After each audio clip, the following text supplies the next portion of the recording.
All right.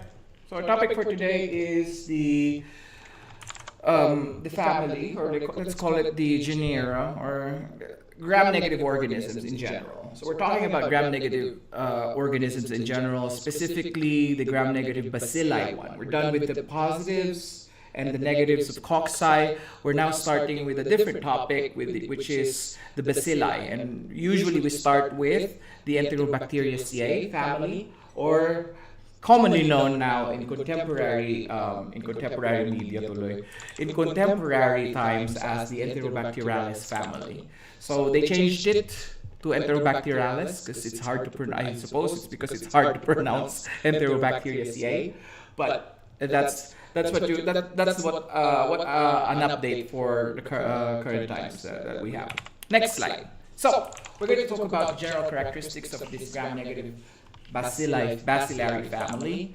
And one of the things that you need to remember is, of course, next slide, that all members of Enterobacteriaceae family are motile except for 4 species. Okay, there are 4 species in this particular family that we need to take note of. Namely, Shigella species, Klebsiella species, Salmonella pulorum, and Salmonella gallinarum. They ask about these organisms in the board exams. They will oftentimes provide you with the details, and then all you got to do is select which one is motile or immotile. Sometimes there is only one choice there. There's only one organism in the choices that's immotile, and lo and behold, you are remembering something from your exams, and then all of a sudden, oh yes, Sir Manuel told me Shigella, Klebsiella, Salmonella pulorum, Salmonella gallinarum. They're gram-negative organisms, gram-negative bacteria to be specific, that are immotile. So those are the things that's one of the things that you need to remember. Motility. All members of the Enterobacterales family are motile except for these 3. Remember last week I asked you guys, what's the what do you call this, flagellar structure found in Klebsiella, right? Did I ask you guys about that? Do you guys remember? Okay, so if you didn't, that's fine. We're going to keep we're going to repeat it because this is a review class, guys. Okay, so don't be worried. Don't be worried so much about it. Okay, now we're talking about oxygen preference also. All members of the Enterobacterales family or Enterobacteriaceae family are facultative anaerobes, except for a certain one. Okay? What do you mean by facultative anaerobes? Who here can describe to me what is a facultative anaerobe? Anybody knows what a facultative anaerobe is? Facultative, meaning it can what? Anaerobe, meaning what? Anybody? Jericho ulit. Tara ni Jericho ha, nagpaparamdam si Jericho. Gusto manalo ni Jericho ng pera ngayon. Sige Jericho, go, pakitaan. Can survive with or without the presence of oxygen. With or without. I love that you added with or without. Diba? Very good. Very good, Jericho. Bet na bet ni Jericho ngayon magkaroon ng pera. Diba? Ganyan dapat ang energy class. Okay? Facultative anaerobes. Now, let's move on to the next slide. The next slide discusses about all members of the Enterobacteriaceae family can ferment what sugar, and which members can be classified based on fermentation of what sugar. So there's 2 questions here that we need to discuss, but let's start first with the first one. All members of the Enterobacteriaceae family can ferment what sugar? Remember the word ferment, okay? We're not talking about oxidize. We're talking about ferment. We'll talk about that when we move to the Vibrionaceae family and the what's the other one? The Pseudomonaceae family. But let's work with ferment first. All members of the Enterobacteriaceae family can ferment with sugar, class. It is glucose. Okay, it is glucose. But the members can be classified based on lactose fermentation. How do we say, well, how can they be classified, sir? You may ask me, how can they be classified based on lactose fermentation? I thought all members can ferment a sugar. So what do we care about the lactose fermentation? Well, even though all can be classified as glucose fermenters, we can classify each member as lactose, based on lactose fermentation, as what? Slow lactose fermenters, rapid lactose fermenters, right? So those kinds of things will come into will come in handy when we talk about it later. Okay? Now, all members of the Enterobacterales family are catalase positive except for what species? Who here can answer this question? All members of the Enterobacteriaceae family are catalase positive except for what species? Somebody raised their hand. I can't see. Hang on a sec. Let me see. Marion Costes. Moyo, ikaw ba yan? Nakakalimutan ko lagi yung pangalan mo eh. Yes po, sir. Okay, okay. Parang DJ talaga yung pangalan ni Moyo, no? Ay, yung boses ni Moyo. Yes po, sir. Alright, Moyo. All members of the Enterobacteriaceae family are catalase positive except for what species? Ano po, sir? Shigella dysenteriae po. Taray, alam na alam talaga nila. Nag-aral talaga sila to or may previous copy to mga to. I don't know, but as long as you guys are participating, I don't care that much, diba? So all members are positive except for Shigella dysenteriae. Do you guys see the pattern? Can you guys see the pattern here? Shigella dysenteriae, Shigella again, Salmonella pullorum, Salmonella gallinarum. It's all S, di ba? Parang puro S, sir. What test is used to differentiate members of the Vibrionaceae family from the Enterobacteriaceae family? Ano ba itong mga Vibrionaceae family natin na to? Yung mga Vibrio cholerae, Vibrio cholerae, Vibrio parahemolyticus, Vibrio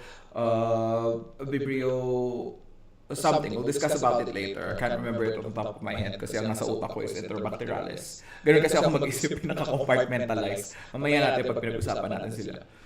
Vibrio parang vulnificus yun pa pala. Yun yung nasa isip kong isa, vulnificus. So what test is used to differentiate the members of the Vibrionaceae family from the family Enterobacterales? Anybody knows? Gusto ko red talaga yung color pala class Kasi last year, I think that was 2021 or 22 when I last lectured on microbiology. And I realized, parang inaantok yung mga students ko. So, kaya pinalitan ko ng bright red na ganyan para mabulag kayo lahat, class. May purpose yan, class, para ano. Okay, so Marian Venice Castro raised her hand. What test is used to differentiate members of the Vibrionaceae family? Marian? Sir, oxidase test po. Very good. Wonderful. Very good. That is the correct answer. Oxidase test. Who will test positive? Of course, it's Vibrionaceae family. Okay? So oxidase positive will be the Vibrionaceae family, and the members of the Enterobacteriaceae family will be negative. Why? Because they are lactose fermenters. They do not oxidize sugars. They ferment it. And we'll talk about fermentation later on. Okay? Now, let's talk about Enterobacteriaceae family again. All members of the Enterobacteriaceae family are able to reduce nitrates to nitrites, except for what species? I think everybody already knows the answer, right? I don't need to ask. You guys already know. It's the Erwinia family and the Pantoea agglomerans organism. Erwinia species rather, and the Pantoea agglomerans. Okay? Now, let's move on to the antigenic structures associated with Enterobacteriaceae. Actually, I did some digging up on the topic of antigenic structures. And I found out, class, para hindi kayo mahirapan, class, I found out na hindi natin sinasubject to serological antigen typing ang most species of Enterobacteriaceae. I should really update this slide because this slide is too old, class. This is too old na. Okay? It's as old as me na, class. So there's only a couple of species that there's only a couple of members of the Enterobacteriaceae family that should be subjected to antigen serotyping, and that's mostly Shigella and Salmonella. But for the purpose of this discussion, we'll still talk about the members of the sorry, the antigenic structures that is important for the members of the Enterobacteriaceae family. And those, there are three. Don't forget your somatic antigen. Okay, this is number 3. Somatic, or the O antigen, the H antigen, or the flagellar antigen, and the K antigen, which is the capsular antigen. Let's see if we're correct with that one. Can we see the next slide, Mr. Patrick Star? Patrick Star. Yes. Okay, so O, somatic. Diba? Para hindi niyo makalimutan. Where does the somatic antigen come from? Usually it's from the cell wall. Where is the H antigen? It's the flagellar antigen. The K antigen, capsular. Okay? So all you need to remember is where the H antigen is, and you're good. You're golden. Okay? Let's move on to the next slide. Next slide talks about the antigenic structures structures in the Enterobacteriaceae family which is considered heat labile or heat stable. So there are two things, heat labile and heat stable. Don't forget that the K antigen is the one that's labile, okay? And the O antigen is the one that's heat stable. Remember in our previous discussion that the that the somatic antigen is the one that is broken down, and it is oftentimes the one that has the endotoxin, right? So hence it is stable, even if the organism is destroyed, as long as there are antigens present. Toxic, there are not really toxic. I wouldn't want to refer to it as toxic, more so as pathogenic determinant. It's a pathogenic determinant that is a toxin. It's an endotoxin. It can survive even if the organism has already died. Whilst the capsular antigen is the one that is labile, because once heat is activated, that's the reason why in meningitis patients, fever is the first line of defense, because the human body has evolved in such a way that it can combat pathogens. It knows how to combat pathogens by what we call hyperpyremia, or what we call it, by releasing pyretics. What we mean by pyretics is fever-inducing chemicals in the human body, and that is something that we should discuss. That's more or less for clinical chemistry or endocrinology. But just so you know, heat labile capsules we can avoid if the patient is suffering from meningitis, and the patient is having a high-grade fever. That means it's a good thing. That means that the body is recovering. But if it's beyond 41 degrees Celsius, ooh, girl, that's a problem. Okay, because that is the time where neurons becomes degraded. But anyways, let's stop at that one, and we'll move on to the next slide, the VI antigen. So the VI antigen is another thing that's important. Give me a sec for a while.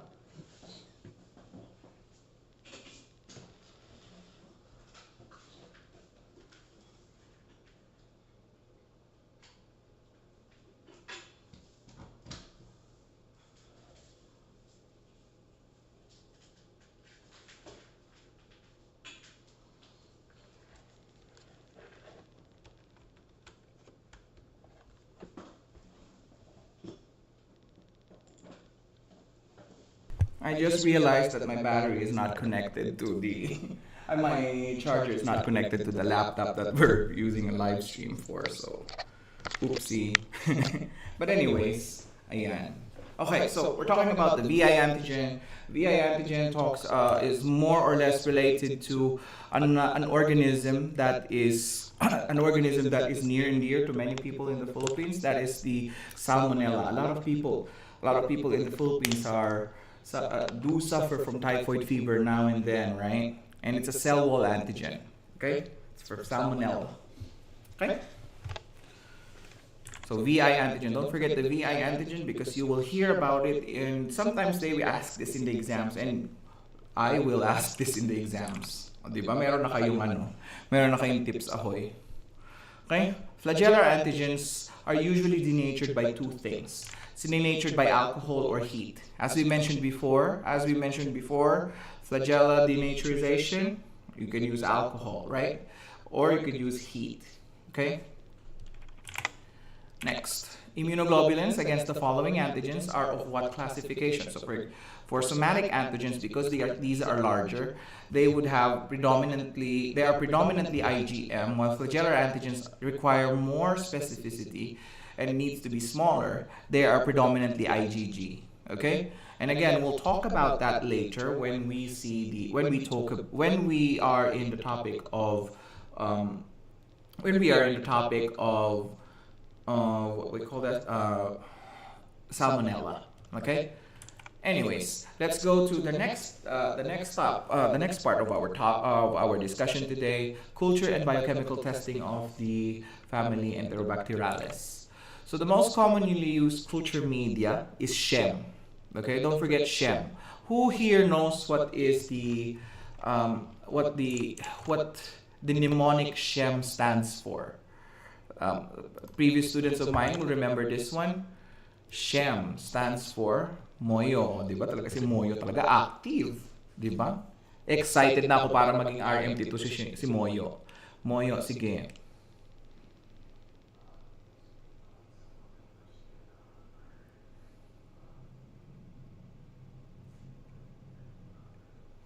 Hindi ko marinig, masyadong malalim ang boses ni ano. Mhm. Mhm.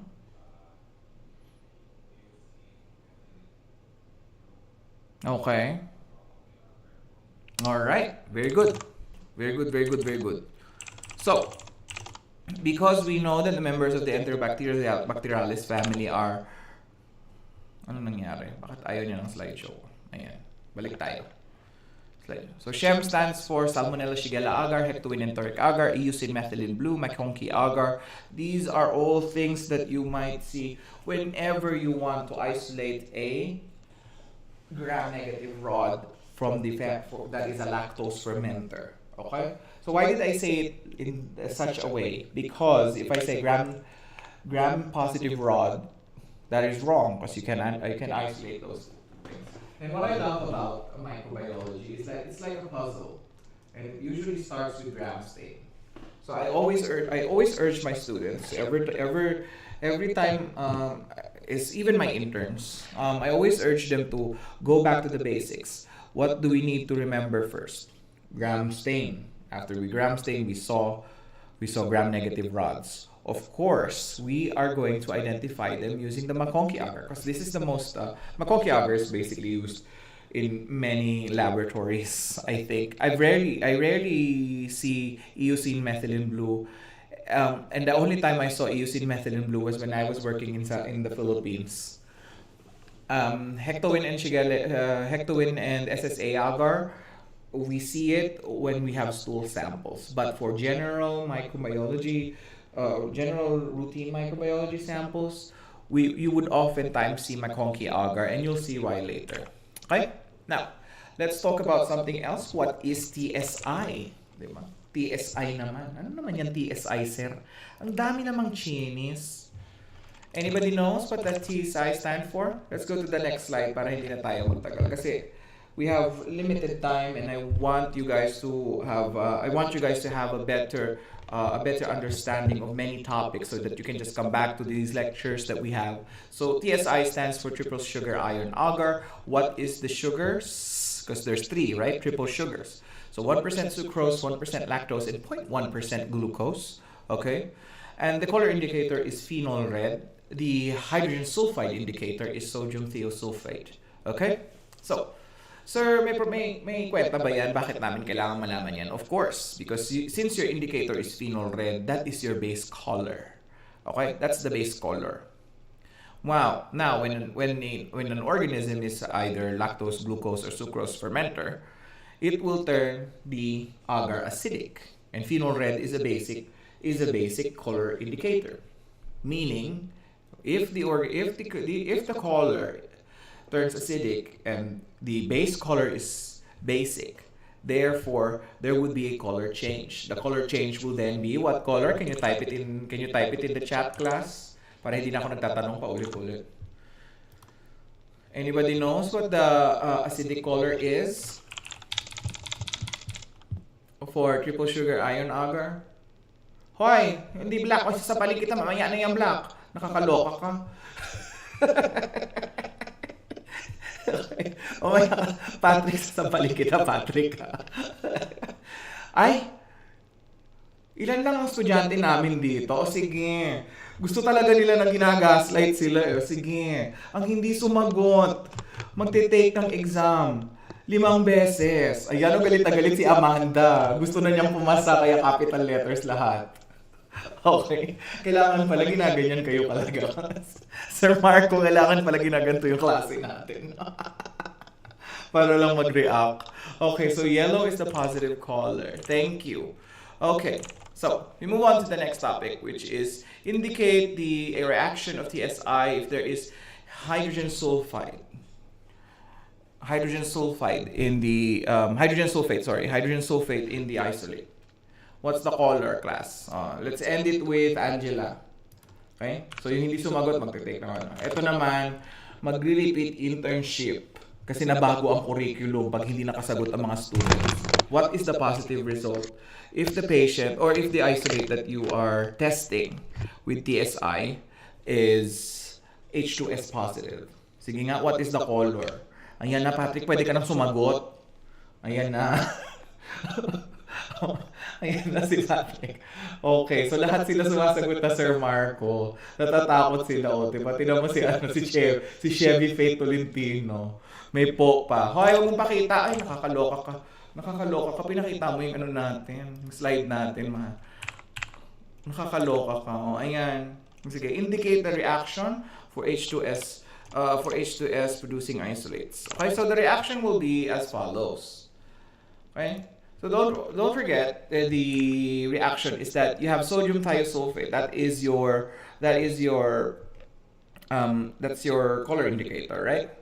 So when the organism produces hydrogen sulfide, it will the ferrous sulfate will react with the hydrogen sulfide. Okay.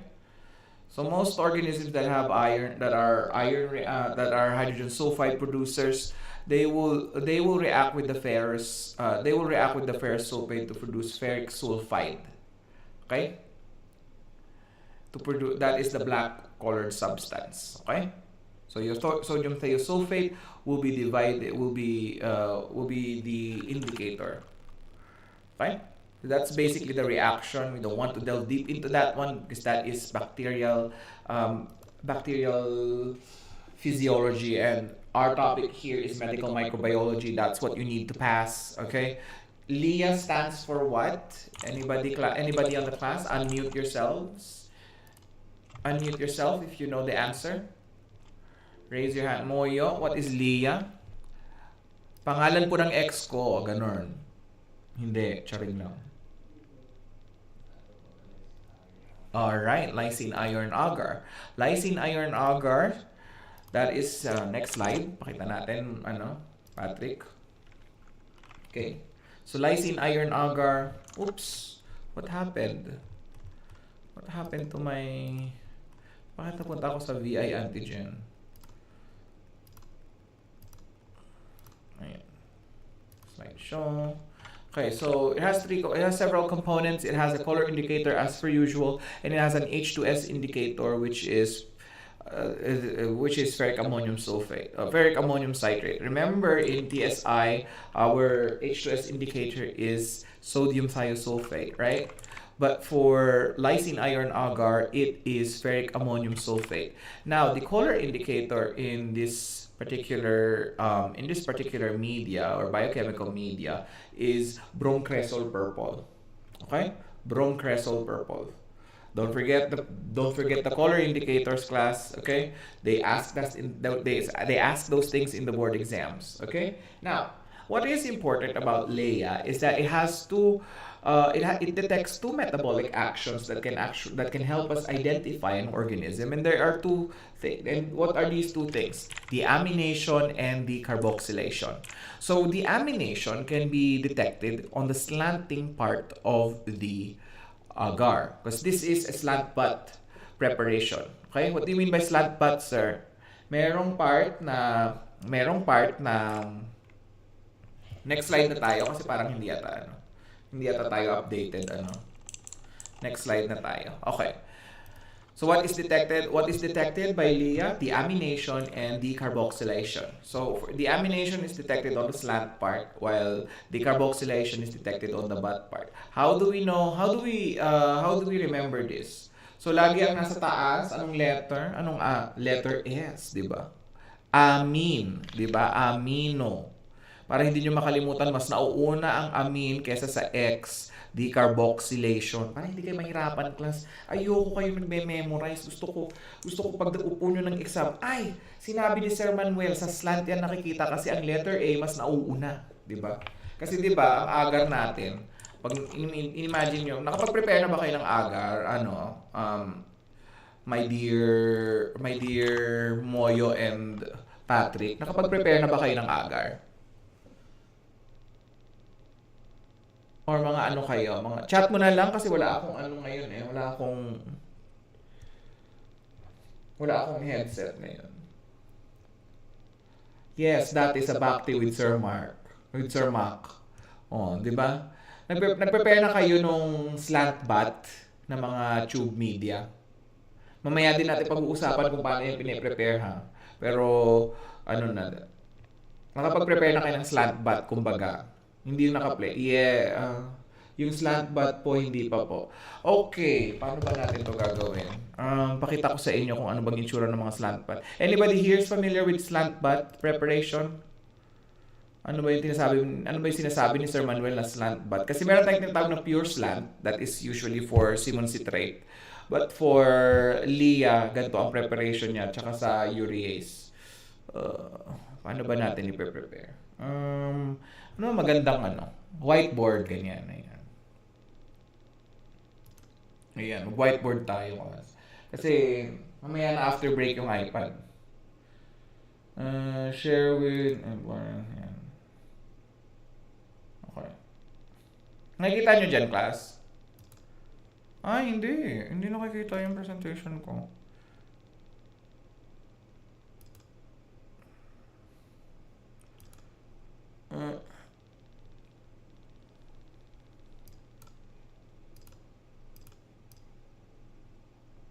Mukha mong patatas yung ginagawa ko. Jamboard is going away in October 1. Sige, mamaya na lang. Pakita ko sa inyo later. Start a new whiteboard. Whiteboard na nga ako. Bakit wala? Allow anyone with the link to view. Ayan. May link na kayo, class. Nakita nyo yung link?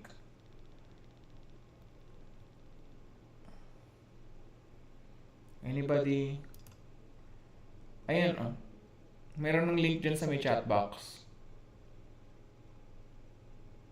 Meron. Nakita nyo? Ay, nagda-download pa sa inyo. Ay, wag na, mamaya na lang. Pakita ko na lang sa inyo later. Paalala mo sa akin, Patrick, yung slantbat, ha? Dahil ikaw ang aking moderator. Ikaw din, Moyo. Ikaw ang left-hand man ko this, But anyways, let's continue on. Kasi mauubos ang time natin pag inan natin yung mga technical conundrums natin na yan. Okay, so let's go with the next one. So, slantbat yung papaalala mo sa akin, ha? Alright, so the detection of the tryptophanase enzyme is done with what test? This is done with indole, okay? The media that we use to do this is, there are two tests. There are two media that you could use. You could use the peptone broth or the SIM, which stands for sulfide indole motility medium. Okay, sulfide indole motility medium. There are two reagents that you can use. You could use the Kovacs reagent or Ehrlich reagent. Okay? Kanina ko lang nalaman kung paano babasahin. Ang basa ko dati dyan, Kovac pala ang basa ng mga kano dyan, at saka Ehrlich reagent. O, diba? Ehrlich dati ang basa ko dyan. And the positive result for these things, you just drop it on the SIM media or your peptone broth. It will, if the organism is indole positive, it will produce a red ring. Okay? Now, what content is used as the indicator dye for your indole test is what we call PADMA. Ang haba naman nun, sir. Paano mo maalala, sir? PADMA. Paano mo yan naalala? Napaka ano mo naman. Next slide. Huwag mo muna mag-next slide. Huwag ka muna mag-next slide. Para makita natin naalala ko pa. Para dimethylaminobenzoaldehyde. O diba? Padba. Padba. Okay? Para amino dimethylbenzaldehyde. Okay? Yun. Now, we have MRVP. MRVP stands for, I think that's the next slide. MRVP stands for methyl red Voges proscour. Okay? Methyl red Voges proscour. And of course, we use it to identify organisms that are capable of releasing acids that overcome the neutralizing effects of a buffer. I think that's the next slide, right? Can we see the next slide? Mr. Moderator, can you show me the next slide? Okay, so methyl red has the methyl red test can detect several acids, an organism that produces several acids, and this include your lactic acid, acetic acid, formic acid, and succinic acid. Okay, so these are the 4 acids that it detects. Okay, what's important for us in methyl red test is the lactic acid producers. Okay. But again, since most laboratories right now they don't use these tests anymore, what I want you guys to remember is the principles of each. Okay? Now, let's go to Voges proscour. Next slide. What is detected by Voges proscour? What is detected by Voges proscour is acetoin. The other name for that one is acetylmethyl carbinol. Okay, acetylmethylcarbinol, and what we use as the reagent is alpha-naphthol. The positive result for the Voges proscour test is red as what this background I'm using right now. Okay. Next, the next slide talks about most members of the Enterobacteriaceae family have what MRVP test.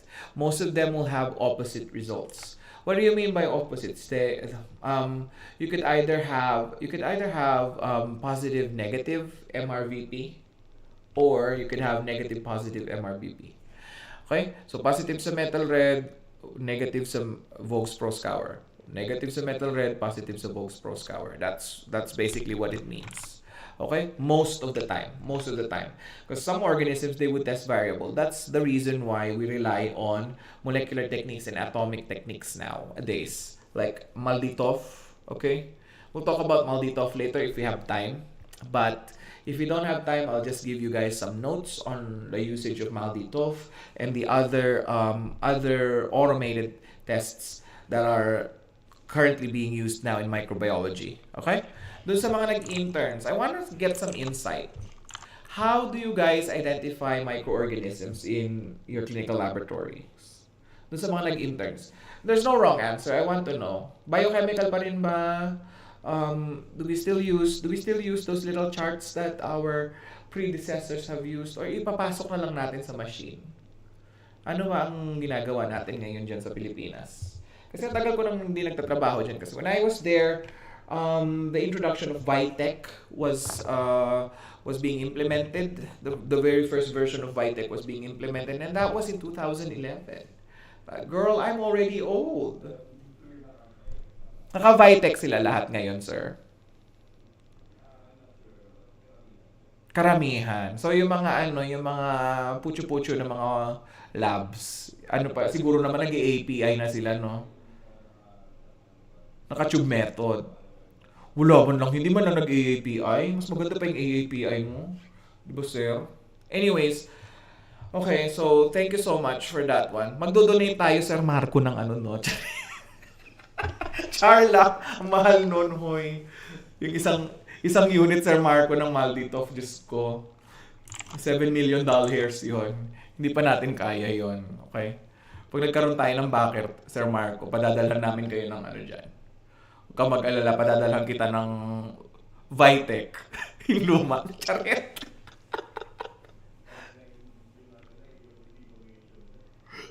yung pinaglumaan namin dito, Sir Marco, yun ang padadala ko. Pag tumaas-taas ang ko dito, ang kapangyarihan ko dito, huwag kang mag-alala, Sir Marco. CMCC ang una nating padadalhan. Okay. Anyways, we're going to move on with citrate utilization test, and it's carried out using what? Simon citrate media with a color indicator of bromthymol blue. Okay, so that is SCA. Okay, that's the next slide, I think. Okay, so citrate utilization. So when you say citrate test, citrate utilization test, automatically think about it. Think about the media Simon citrate or SCA. The color indicator that we use is bromthymol blue. There was a question previously when I was teaching the class in the olden days. One of my students asked me, "Sir, ano ba ang base color?" Kasi ang question daw sa board exam niya, nung bumalik siya sa akin, "What is the base color of SCA media?" Ito yung question. What is the base color? Ano sa tingin niyo yung tinatanong sa kanya? Hindi, ganito pala ang question. What is the color of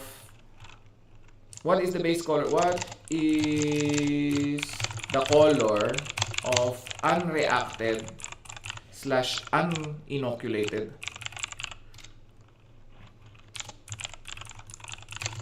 SCA media? Yan yung question sa kanya sa board exam. This is what they asked in the board exam. I want the people from the chat to answer. Wala problema kahit mali or ano. Kaya if nagkamali kayo, we don't really care. We want to correct it. That's why, kung hindi makakasagot, uulit ng 10 beses ng seminar 1. Charit. Charit. Okay, so what's the unreacted or the uninoculated SCA media? Ibig sabihin, fresh siya from the fridge. Kinuha nyo. Anong color niya? Kasi yung student ko nagkamali siya dito. Bakit may question mark? Hoy, bakit may question mark? Hoy. Ayan, diba? Tandaan class ang hindi makakasagot. Ilang beses uulit ng seminar. Diba, Sir Marco? Pero hindi na sa CMCC. Ewan ko sino nang kukuha dyan. Natakot talaga mga estudyante, Sir Marco. Doon sa IELTS ko yan nagtuturo ako ng IELTS. Ayaw kasi magsalita ng mga tao speaking. Sige, uulit kayo ng ganun yung ginawa namin. Effective din pala dito. Okay, so the correct answer is green actually. Okay? So bakit bromthymol blue ang color? Kasi sinagot ng student ko blue. Kasi naalala niya, bromthymol blue. Bromthymol blue, unreacted bromthymol blue is green. Okay? It's basic. Right? What the media is detecting is citric acid. Okay? So bromthymol blue by itself is green. Once you reacted it with an acid like citric acid, it will turn blue. Okay? So correct kayo ha. Class, huwag nyo kakalimutan yung question na yan ha. Kasi yan talaga yung question na tinanong ko sa student ko. Naloka din ako. Ano yung tinatanong mo? Sabi niya kasi base color daw. Sabi ko, yung uninoculated So, tandaan nyo class pwedeng ibaguhin yung words. Ini-etros lang kayo ng mga examiners. Okay? Now, let's move on to citrate. Okay? So, citrate media, if you have Simon citrate, you'll have acidic color as yellow, alkaline is blue, neutral color is green. That is what you call the unreacted version. So, if it's acidic, I have to correct myself. It's supposed to be alkaline. Earlier, I said it was acidic. So, sorry. Citric acid, if there's citric acid in it, it's going to be yellow. If there is alkalinity inside it, it will be blue. But most of the time, what we see is the blue color. Okay? We rarely use this for identification, actually, class. Okay? But anyways, we're now using Malditov, and we couldn't care less about that one. But anyways, let's move on to malonate utilization test, which is the next slide. Now, malonate utilization is a positive. Usually, it's positive. The color is blue. Okay. For negative, it's green or yellow. Okay. So we have a malonate utilization media, or methyl malonic acid is what we use. Okay. Unreacted, it is green. Okay. Reacted, it is blue. Okay. Urease test is carried out using the Christensen's agar. That's the next topic. which is your urease test. So for urease test, the media we use is with Christensen's agar or kuha. Okay? Kuha. Ganon. Libre mo naman ako kuha. Charet. Okay? And we could use sub or Stewart's urea broth. Christensen's agar is, ito yung pinaka ayaw kong gawin kasi kailangan nasa tamang pag-iisip ka kapag gumagawa ka niyan. Yung hindi ka dapat distracted. Kasi class, nung nandun ako nung nag-i-intern ako, tsaka nung nag-work na rin ako as mic, yan talaga ang pinakamalaki kong problema ng estudyante ako at tsaka nung nagtatrabaho na ako sa micro, paggawa ng urea broth. Kasi class, hindi siya pwedeng sobrang init. Madi-denature mo yung urea reagent mo. Or yung urea, madi-denature mo siya. Yung urease dun sa may media na ilalagdag mo. Hindi din siya pwedeng malamig kasi hindi nahahalo yung urea. So dapat nandun ka lang sa may part na sobrang init, hindi sobrang init, hindi sobrang lamig na namuo. Kaya ayaw ko yan. Kaya tuwa ako nung nagpunta ako sa Saudi kasi Stewart's urea broth ang gamit namin. And of course, the color indicators, of course, phenol red, which again, the base color is red. Once it becomes positive, the color becomes pink. Because if you're producing more urea, if you have a lot of urease activity, there is a lot of ammonia. Okay? And ammonia is basic. You will see later in our next slides. Pakita nga natin yung next slide natin. Okay? So, positive reaction, indicate the reaction for urea. Okay, so urea, that is the one that's inside your media. Okay, pakita mo nga para ang ating natin. Nasaan na yun? Dapat, we're supposed to see a graph. Yeah, there we go. It's not a graph, it's more like a picture. Alright, so the urea that you see at the very top, that's the one that's with the media. Okay?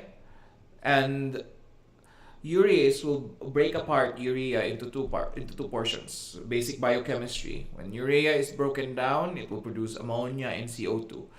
Ammonia will produce an alkaline environment in the said media, and it will turn red. Sometimes it's purple. It doesn't matter, pinkish or whatever. But there will be a change in color. Usually the color of the media in this case is yellowish or pinkish. Okay? It's a nutrient. It's usually a nutrient broth that we add urea in it. Okay? Or the Christensen medium. Okay? Now, let's go to urease activity. So Enterobacteriaceae family have categories. Okay? So the first category that we're going to the category that we usually talk about first is rapid urease producers. So rapid urease producers, there's three organisms or three species there. We have Proteus, Providentia, and Morganella, or PPM. Diba? PMP. Okay? PPM, Proteus, Providentia, Morganella. Okay? Proteus, Providentia, Morganella. And usually these guys are smelly. Okay? So, in my experience, when I'm working up, I usually see this in urine samples, very rarely in wound samples, except when it's really nasty and disgusting. But these organisms, they smell bad. Okay? That's because of the ammonia. Okay? And that's because of their ammonia producing capabilities. Okay? Tatandaan nyo, class, sabi ni Sir, mabaho ang PPM. Mabaho PP mo. Ganon yung shortcut ng mga estudyante ko, puro kabastusan yung mga nasa isip. Okay? And again, no malice, class. Ngiti lang tayo, ha? Ngiti lang tayo. Mabaho PP mo. Urease yun. Okay? Para hindi nyo makalimutan, class. Okay? And the urease activity is usually 2 to 4 hours after inoculation and incubation. You will see it immediately within these 2 hours. Hindi pa tapos duty mo, tapos nagkaroon na ng reaction yung urea activity. Okay? Especially for Morganella and Proteus. Mabaho talaga sila. Okay? Now, let's move on to the next one. We have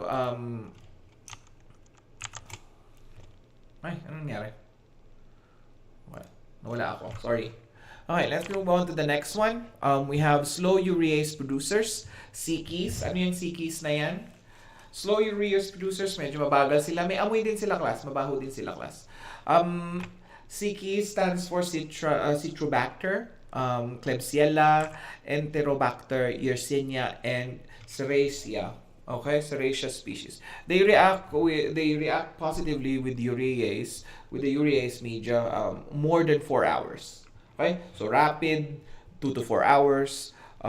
Slow urease producers, the CKs, they usually have 4 hours positive urease test. And if you look at some of the old policies in the books, you would notice that these are in the old books, they don't throw away urease medium within 24 hours. They usually check it, and it's usually endorsed to the next shift kung hindi umabot. Okay, kaya kailangan sa micro nung unang panahon mabilis ka. Ngayon nagkakape na lang kami kasi isusuksok mo na lang sa machine. Okay? Now, let's talk about ONPG. Anong ibig sabihin ng ONPG at saka anong dinidetect niya, class? ONPG detects beta-galactosidase enzyme. Okay? And the test this is used to differentiate members of the Enterobacteriaceae family that are late lactose fermenters. Ano naman yung late lactose fermenters, sir? Yun yung in-incubate mo, for example, sa mga conky, tapos nag-iinarte. Okay?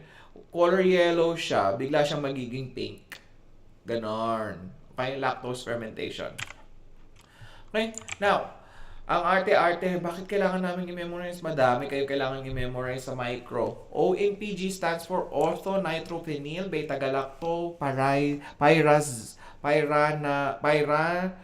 pyranoside. Pati ako nabubulol.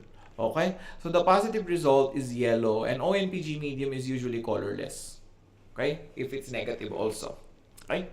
So ONPG medium is yellow. The positive result for the ONPG test is yellow, and negative usually is colorless. Okay? End products of the following: lysine, ornithine, arginine. Ito na yon, class. Huwag nyo kakalimutan ang decarboxylation. We have deamination and decarboxylation. Okay? How do we test this? With the LIA. Okay? Which part of LIA? The slant. Which part of the LIA? The butt part. Okay?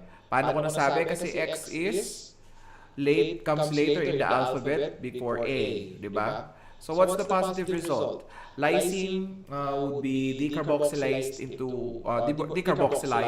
into cadaverine, ornithine into putrescine, arginine into putrescine as well. So yan, dyan ang galing yung mga kalokohan na ano. Okay, pag sinabihan ka ng putres ka, amoy ornithine at arginine ka. Okay? Yun. Yun yung pinanggalingan ng mga swear words sa atin sa Tagalog. Okay, class? Huwag kakalimutan ang decarboxylase. Decarboxylase, usually we test it with LIA. Anong part ng LIA? Sir, sa butt. Bakit, sir? Kasi yung X comes before A. Bakit A? Anong pinagkakasabi mo dyan, sir? Deamination kasi yung A. Okay, deamination. Para hindi nyo na makalimutan, class, di ba?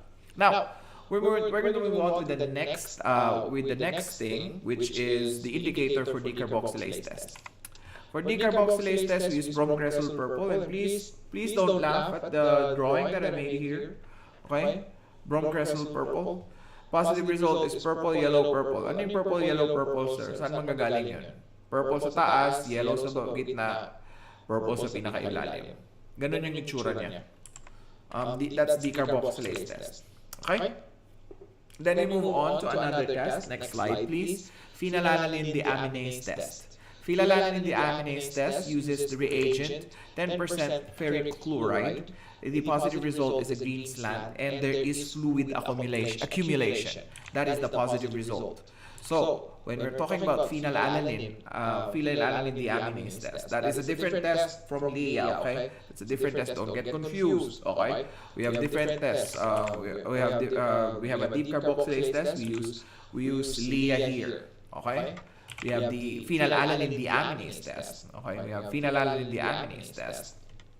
We use 10% ferric chloride. The positive result is a green slant and fluid accumulation. Okay? Next, Gelatin liquefaction. This is something that you need to remember. When you hear the word gelatin, always keep into your minds, especially if it's a gram-negative organism that is from the that is catalase positive. Diba? Catalase positive cell. Oh, Bacteriobacteriales. That is a lactose fermenter. Alam nyo na yan. Serratia kaagad. Pag narinig nyo yung word na gelatin. Okay? Gelatin, ano ba ang type organisms natin for Serratia species? Serratia marcescens, Serratia liquefaciens, and Serratia rubidea. Okay? So tatlo sila. And there are other tests to differentiate these three organisms, and we'll talk about that later. But gelatin liquefaction is a characteristic that you will see with Serratia marcescens, or Serratia species rather. Okay? Now, we're done with the general characteristics. That is just one hour na yun, sir. Grabe naman, sir. Minadali mo pa yun. Over ka naman. Chill lang kayo, class. Mahaba pa tong usapan natin. Let's start with Escherichia or Escherichia. Yun yung sinasabi ng mga tao sa Pilipinas. Escherichia daw. Okay? Escherichia, we have four diseases. We have the most common diseases associated with it. ACT question, 90% of UTIs are caused by Escherichia coli. Wag tandaan nyo na. Okay? Susulat ko na dito. That's an ACTI question. And even if you go take the exams for Middle East, you will see a question that is like this: 90%, or you could say most cases of UTI is caused by what? Okay? So the answer for that one is E. coli. Okay? 90%. Okay? And that is true, actually. I would come to the laboratory, and then I'm in the urines bench. I would only have like one organism that's different from the rest. Everything else is Escherichia coli. Nakakaluhok ka. And what's funny with Escherichia coli is that there's different strains, by the way. Okay? So, hindi ito chika lang, ha, class. Talagang every time akong nakakakuha ng recall questions from previous students, majority of the time, if it's about E. coli, the question is something to this effect, the one that I gave you guys. Okay? So if you see that, please, wag nang maggatubili. Yan na kaagad ang unang-unang isagot. Okay? So kaya yan ang nilagay ko sa unang question. Ay! Ano nangyari? Bakit ayaw niyang mag-slideshow? Okay. Alright. Now, other things include sepsis, meningitis, and diarrhea. Okay, there are some things that we're going to talk about one by one with these guys, with this particular organism. So let's talk about meningitis first. Meningitis in infants associated with E. coli may be related to what Lancefield group of Streptococcus pneumoniae, which is group B strep. Okay, which of the following indicate the test for E. coli with the following biochems? IMVIC. Huwag niyo kakalimutan yung IMVIC niya. Positive, negative. TSI, acid. Okay? Acid. Okay? Yan yung pinapaalala ko sa mga students ko. Napaka-important nitong information na to. Okay? If there's any other information that you want to highlight, please include this to one of them. Bakit, sir? Indole motility. Ang daming pwedeng sabihin dyan. Indole siya, positive. Motile siya, positive. It is Voges-Proskauer positive, and it is citrate it's a citrate utilizer. It's not a citrate utilizer, it's Voges-Proskauer negative. Okay? Now, TSI, acid overslant. Sometimes they would include it in the literature that it has bubble formation.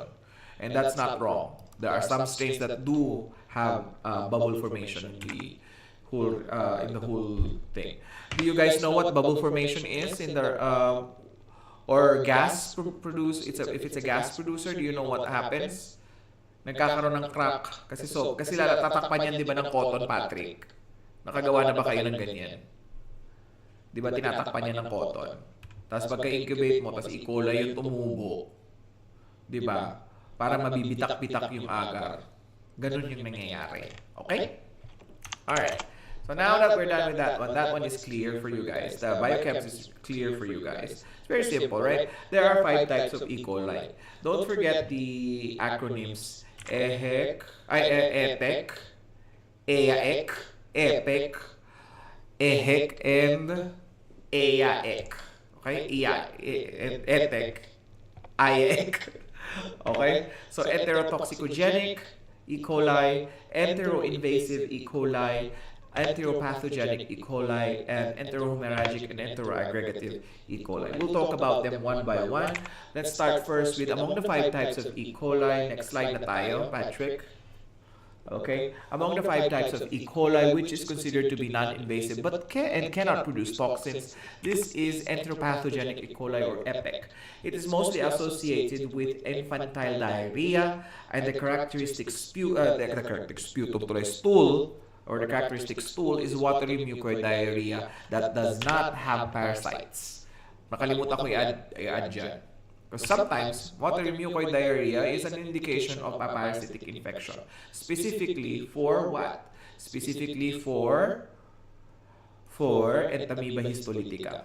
I've seen that many a times, and I think I had a Saudi trainee once who questioned me, why didn't you see parasites? I thought watery mucoid stools are the pathogenic is pathognomonic. He coined it as pathognomonic because there is other causes of diarrhea, right? Mucoid diarrhea.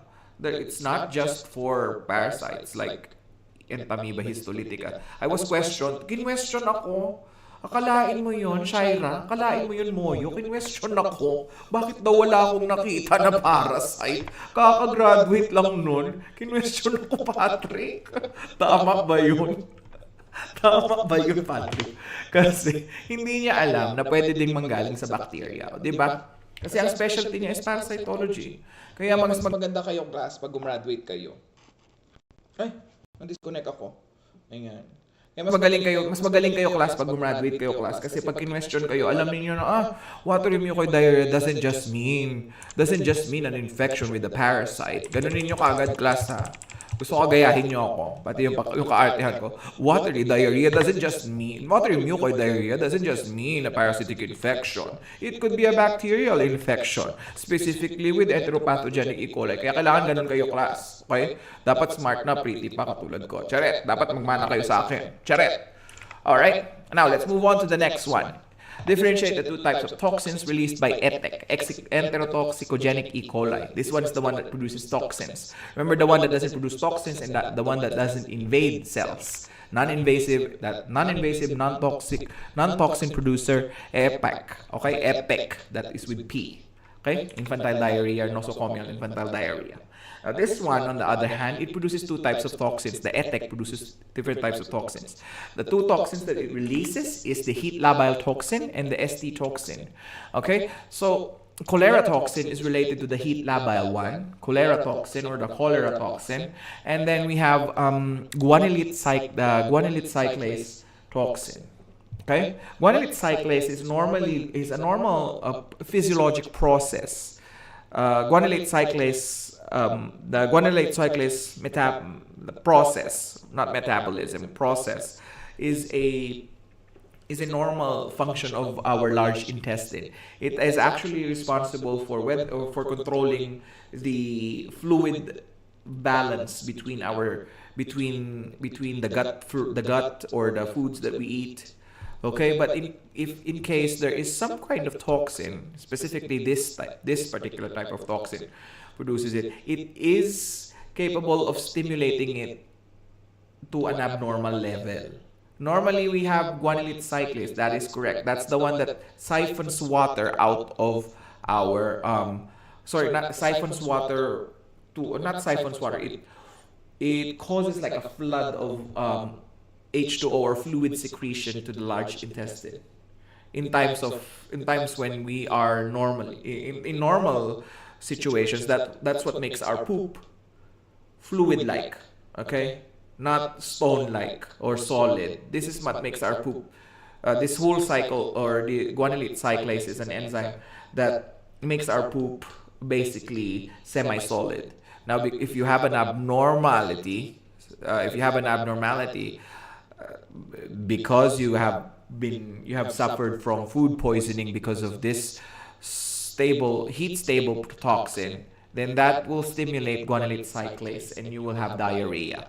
Okay? Yun yung mahirap in GEMS ka ng GEMS. Okay? So the heat stable one,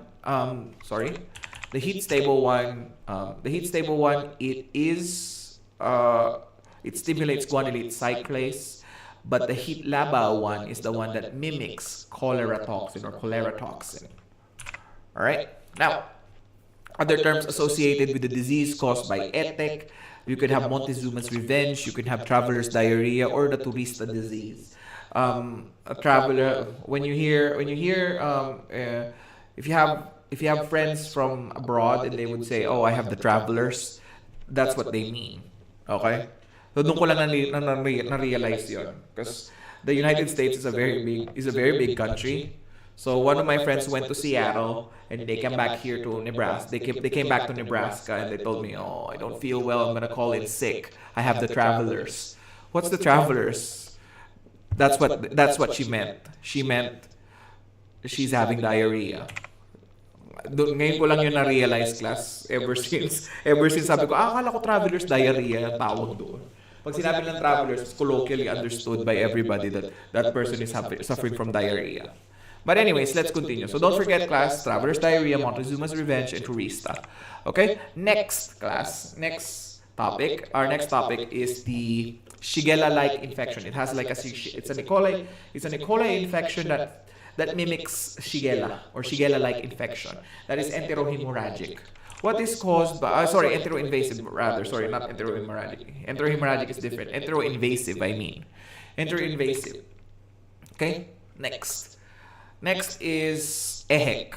EHEC stands for enterohemorrhagic E. coli. Okay? Nandun na ba tayo sa slide na yun, Patrick? Medyo mabilis ba for you, Patrick? Na-stress ka ba sa akin, Patrick? Or carry lang naman? Carry lang, okay. Alright, so we're starting with EHEC. EHEC is, the toxin that is produced by EHEC is virotoxin. The virotoxin, the name is derived from the African green monkey cells, kidneys of African green monkeys. And this toxin has a similar structure to that of the cytotoxin produced by Shigella dysenteriae. Okay, so please, if there is a question there that the biochemical tests points to E. coli, but the case presentation is similar to that of the disease caused by Shigella or dysentery.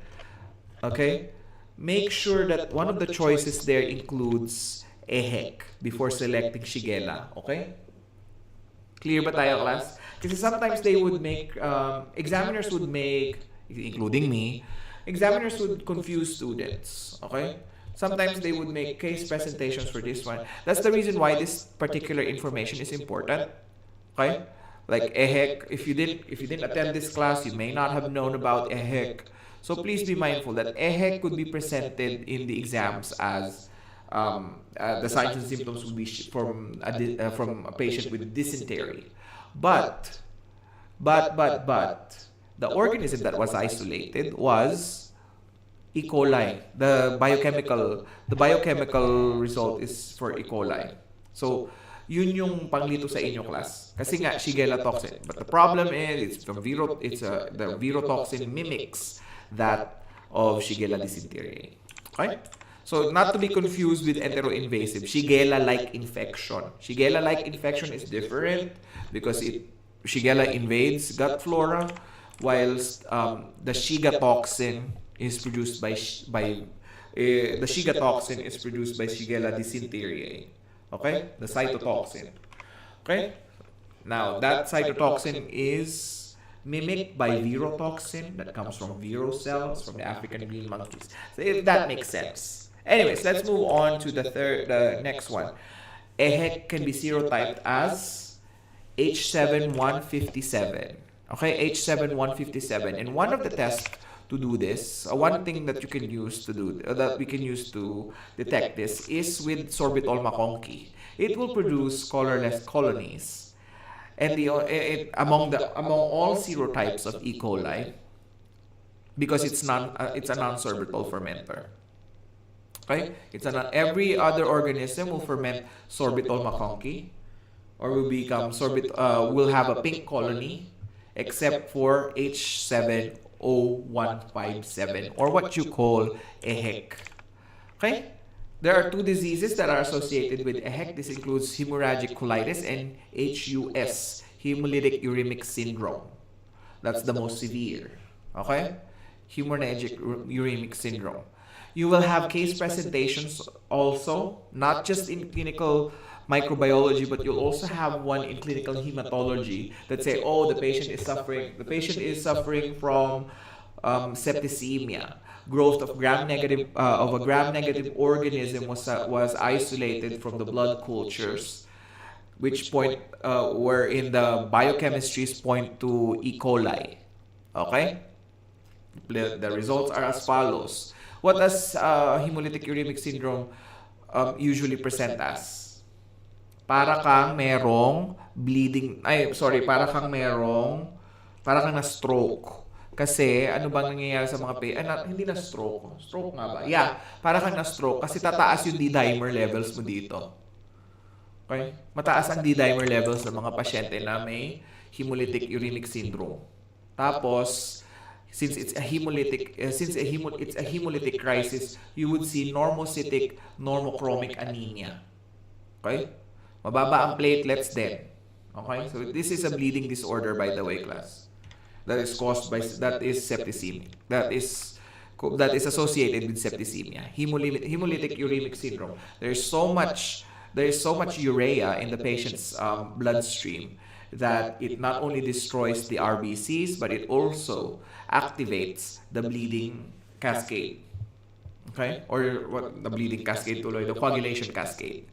Alright? Anyways, let's move on to another E. coli. This type of E. coli, where the pathogenic mechanism is still unknown, that is known as enteroaggregative E. coli. What they do know about it, from what I've heard, is that it's an E. coli. It's an E.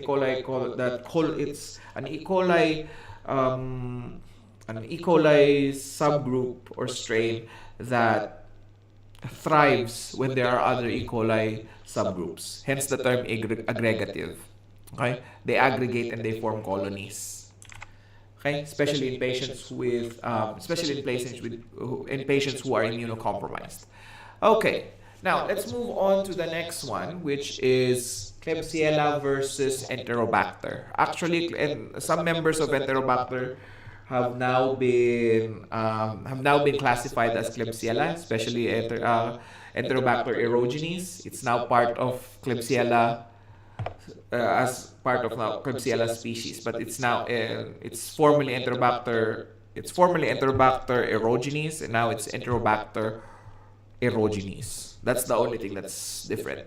TSI and IMVIC results of these organisms are as follows. IMVIC of the two, they are opposites. Motility is negative for Klebsiella, positive for Enterobacter. Ornithine decarboxylase is negative for E. coli, for Klebsiella. For Enterobacter, it is positive. It will produce a positive result with the Voges-Proskauer and the citrate test. Okay? For Voges-Proskauer and citrate test, hence positive. That is for Klebsiella only. Okay? Again, it will have an acidic result on both acid and butt. Okay? It will have an acid slant and an acid butt plus gas, which means it will cause bubbling. It will bubble up and destroy the media, or uukain yung media na TSI natin.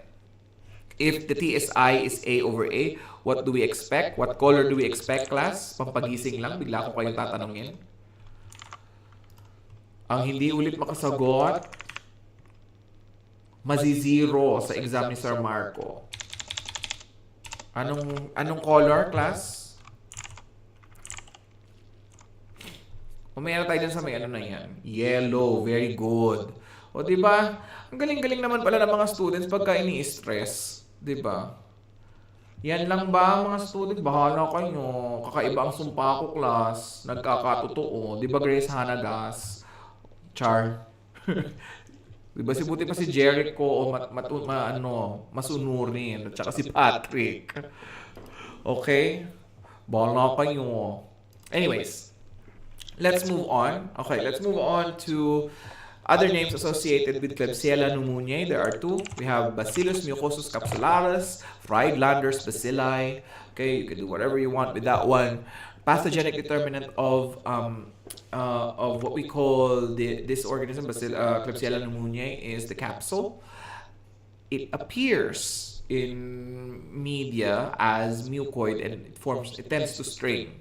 Actually, with contemporary antibiotic susceptibility techniques, we oftentimes have to take special precautions when we're doing antibiotic susceptibility kasi class kumakapit siya dun sa inoculum needle namin.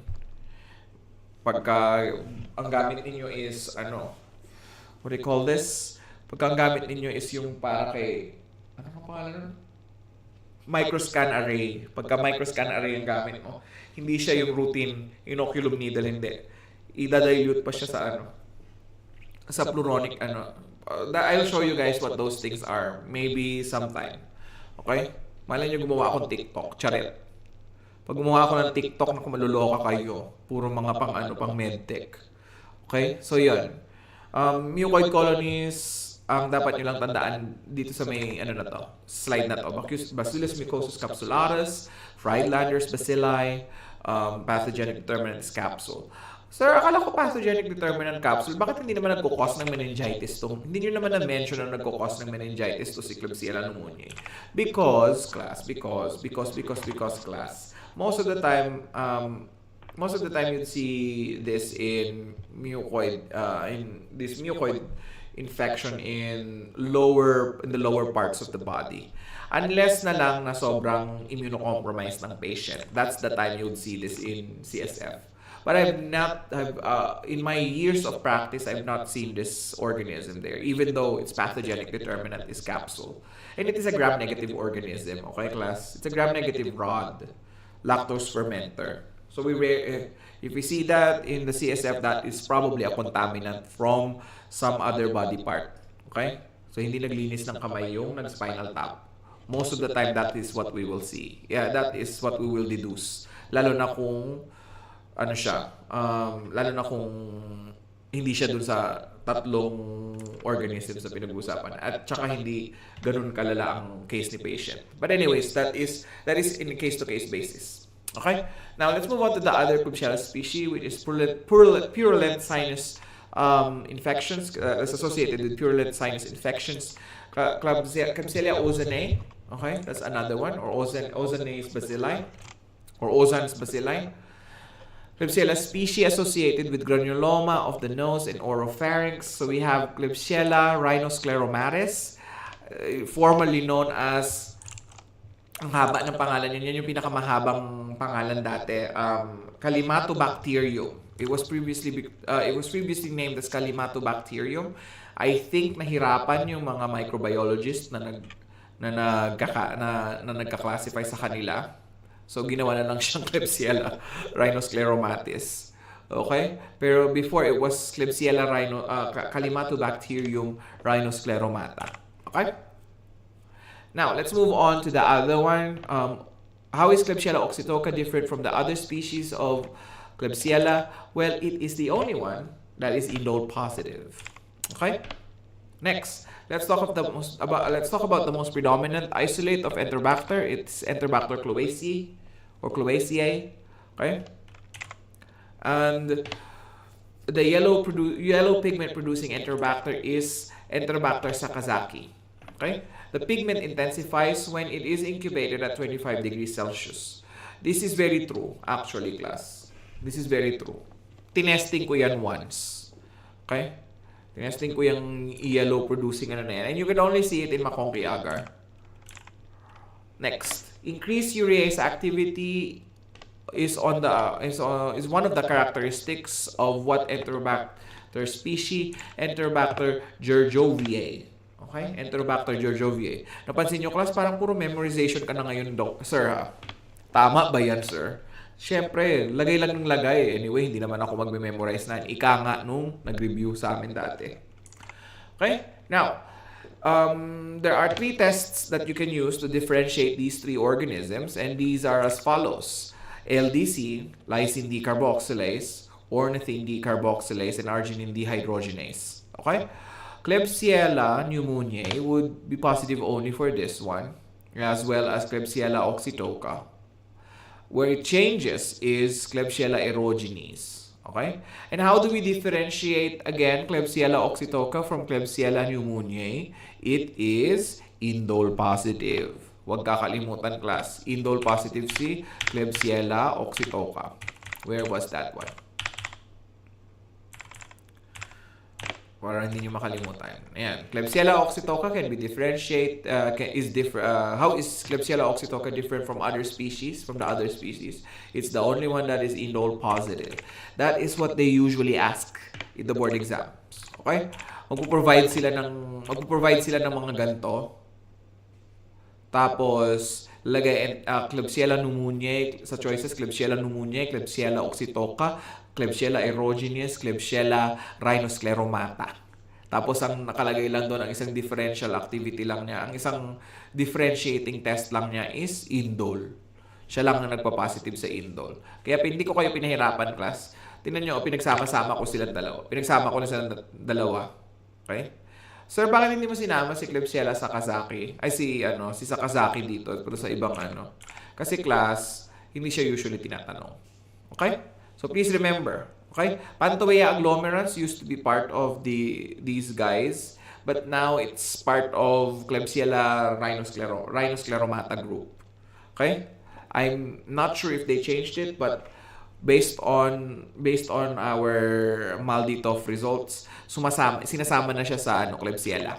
Anyways, let's move on to the next species in question. This is Serratia species. There are 3 species of Serratia that you're able to there are 2 species rather of Serratia that can produce a red pigment, and that is Serratia marcescens and Serratia rubidea.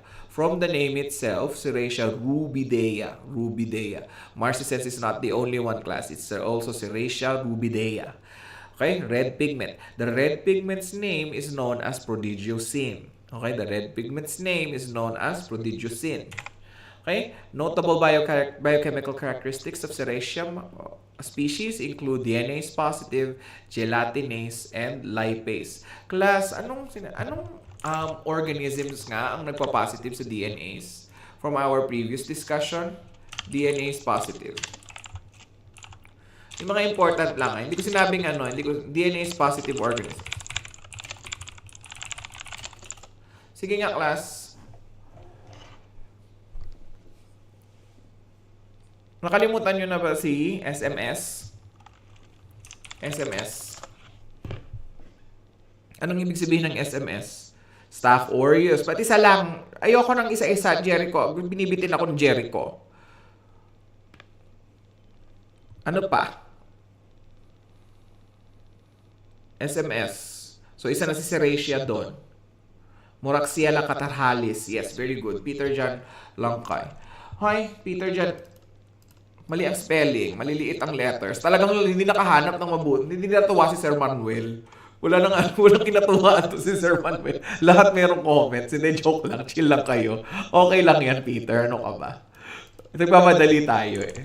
Napansin nyo naman, medyo mabilis ako ngayon, Patrick, no? Ang dami kasi natin kailangan habulin. Okay? Alright, so pag sinabi natin gelatinase positive, tandaan nyo, hanapin nyo na kaagad sa choices yung class, ha? Serratia. Okay? Class, pag nakita nyo, although siya, may iba pang organisms, class. Okay? Hanapin nyo na sa ano nangyari. Ba't nawala yung nawala yung lecture ko? Bakit nasa OLPG ako? Ano ba yan? Kanina pa yan. Dali lang, class, nawala. Okay. Tapusin lang natin tong slideshow na to. Tapos break tayo. And then, balik tayo ulit. Okay? Tapusin lang natin tong slideshow. Okay. Nasaan na ba ako? Serratia. Okay? So, Serratia species, we already know there are two red pigment producing species, Serratia marcescens and Serratia rubidea. What is the name for this pigment? Is prodigiocene. Okay? Next is the notable biochemical reactions that we need to look out for: DNase, gelatinase, and lipase. Okay? Tandaan nyo yan, class, ha? DNase, SMS, gelatinase, Serratia lang ang tandaan nyo. Lipase, marami pa mamaya. May Corynebacterium pa tayo. Kaya chill lang kayo. Mamaya tatanungin ko ulit yan. Now, Serratia odorifera produces what characteristic odor? Ito yung tinatawag natin rancid or potato-like odor. Yung parang bulok na French fries. Okay? Bulok na French fries. Yan yung rancid potato-like odor. Although, naka-identify kami niyan dati, pero hindi ko alam kung bakit wala naman siyang amoy. Probably I'm using an incorrect medium, but I don't smell the rancid potato-like odor. Okay? Now, let's talk about these three organisms and how they are differentiated. So, we mentioned earlier that we can test for certain organisms. Don't forget, ornithine decarboxylase is sometimes used, and arabinose test. Arabinose is positive for both liquefactions and rubidea. These two will still produce. You might have a case presentation that says red pigment producing organism, but a red pigment producing organism in the McConkey agar. It will say that particular line. Don't be scared, class. Don't be scared. Kasi liquefactions hindi yan magpuproduce ng ganyan. Okay? Gelatinase lang yan. Malilito kayo yan. Positive siya for both ODC and arabinose. Pero what I want you guys to remember is the difference between Serratia marcescens and Serratia rubidea. Okay? Pag nakita nyo sa main exams ninyo na may red pigment, it's either Serratia marcescens or Serratia rubidea. Ang dapat kong tandaan, ODC at arabinose. Okay? Okay? So, tatandaan nyo lang, mahilig ang mga Arabo sa kulay red na fake pigment. Ano yung kulay red na pigment? Sa saffron. Mahilig ang mga Arabo sa saffron. Nilalagay yan sa pagkain nila lagi. So, tatandaan nyo lang lagi, si rubidea yun. Okay? Yung nagpa-positive doon. So, para hindi na kayo mahirapan. Okay? Okay? Tandaan nyo lang ako, si Sir Manuel nang galing sa Saudi. Okay? Mahilig ang mga Arabo sa saffron. Nilalay, yung saffron kulay red yon. Okay? Tama ba? Kulay red. Paki-google nga, Patrick. Tinanong ka kung red nga talaga. Baka mamaya fake na bilhin naming saffron. Okay? Tandaan nyo lang, arabinose. Mahilig ang mga Arabo sa saffron. Kulay red yon. Ruby. Diba? Ruby. Diba? Anong color ng ruby? Kulay red. Diba? Ganon. Para hindi kayo mahirapan. Then, of course, opposite nun is ornithine decarboxylase. ODC. Okay? Next. Nosocomial infections naman tayo. Serratia species that are associated with nosocomial infections or common nosocomial infections. Endocarditis, pneumonia, and bacteremia. Okay? Sobrang kaartihan yan na pati yung pronunciation. Anyways, now let's move on to the nitty-gritty of our discussion. Marami ang mga students hindi nagigets ang chika about salmonella. Kaya, padadaliin ko ang buhay ng ating ang ating class ngayon. Examples of, let's start first with the diseases associated with salmonella infections. These include enteritis, systemic infections, and enteric fever. What's another term for enteric fever, class? Sige nga, class. What's another term for enteric fever? Another term for enteric fever? Sinong makakasagot? Typhoid fever. Very good. Typhoid fever. Very good. Another term for enteric fever associated with salmonella species or salmonella typhi is typhoid fever. Very good. Now, there are salmonella species associated with species of salmonella according to the Kaufman-White scheme. There are 4: Salmonella typhi, Salmonella cholera suis, Salmonella typhimurium, and Salmonella derby.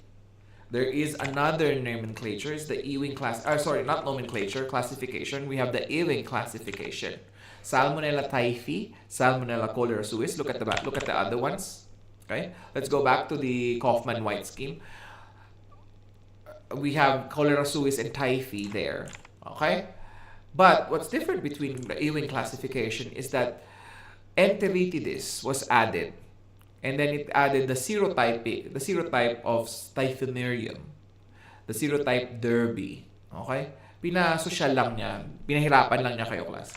What the Ewing classification did is that it included it into the family of Salmonella enteritidis. Okay? It could happen. There could be a serogroup. Okay? You will notice that in later discussions that bakit may mga sero, sir? Huwag kayo mag-alala, meron pa, sa E. coli nga meron eh. E. coli, Escherichia coli, var E. coli, may mga ganon. So, ang ibig sabihin lang nun is serogroup, nasa isang family group, nasa isang serogroup sila, under a family. Okay? So, huwag kayo masyadong malito. Now, all species of Salmonella are considered motile except for two organisms, or two species. These include Gallinarum and Polorum. That is our first slide earlier in this discussion. I'm just repeating it. I know it's very repetitive. Next slide. Gartner's bacilli refers to what Ewing classification of Salmonella. Gartner's bacilli is Enteritidis seroderbi. Okay? Next. Let's go to the Salmonella species associated with bacteremia and Salmonella species associated with enterocolitis or gastroenteritis. So, bacteremia, cholera suis. Okay? Gastroenteritis and enterocolitis, Salmonella typhimurium. Okay? Sir, ba't wala pa dyan yung typhoid fever? Chill lang kayo, mamaya pa yun. Okay? Serogroups of Salmonella associated with enteric fever. Ayan na. Paratyphi A, paratyphi B, cholera suis, and typhi, the most common. What is enteric fever again? Typhoid fever. The most common cause of typhoid fever is Salmonella typhi. What are the other ones? Salmonella paratyphi A, Salmonella paratyphi B, and Salmonella cholera suis. Okay? Now, other terms associated with paratyphi B and C, this includes, for paratyphi B, it's known as Salmonella schott-milleri, and then for paratyphi C, it's Salmonella hirschfeldi. Okay? Kasi parang feeling ko, kaya ginawa nilang paratyphi B and paratyphi C is para hindi kayo malito sa spelling. Kasi ang hirap nga naman ng spelling yan. No? Gawin na lang natin paratyphi B at paratyphi C. Okay? So don't forget that one. Okay? So serotyping. Okay? Another term associated with enteric fever, paulit-ulit kong sinasabi, typhoid fever. Clinical features include fever and rose spots in the abdomen. Okay? Rosy spots in the abdomen. Okay? So, for example, a patient natin has been suffering from diarrhea. May mga cases kayo makikitang ganon. Patient has been suffering from diarrhea after eating contaminated chicken. Okay? Contaminated chicken. And then, nakalagay dun sa may case presentation is diarrhea, watery diarrhea, with rosy spots in the abdomen. Always select it. Always think about it as typhoid fever. Okay? Gram-negative rods din yung na-isolate. Lactose fermenter, sulfide producing organism. Okay? Now, because we're talking about typhoid fever, we also have to talk about how we diagnose it in the laboratory. After the best ways to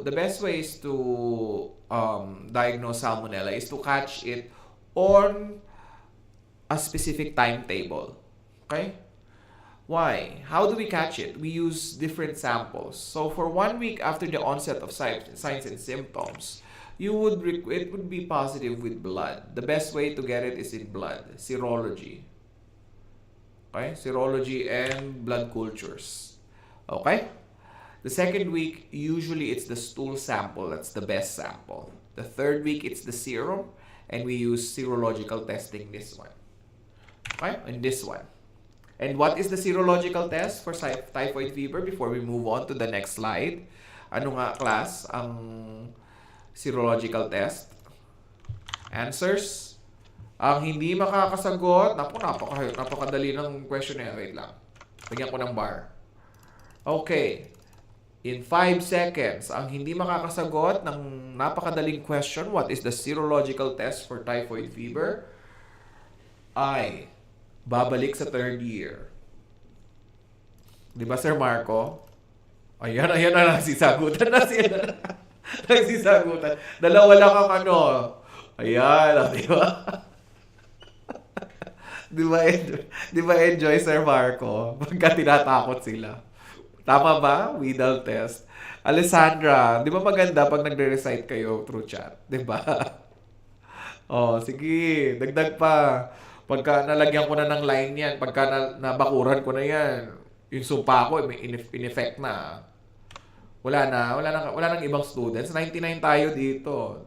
So, dapat may 97 students na magsasagot. Parang hindi ako kumbinsido na hanggang kay Moyo lang to at saka kay Sheila. Sure kayo pagka nalaglagay na ako yan, babagsak talaga. Babalik sa 3rd year.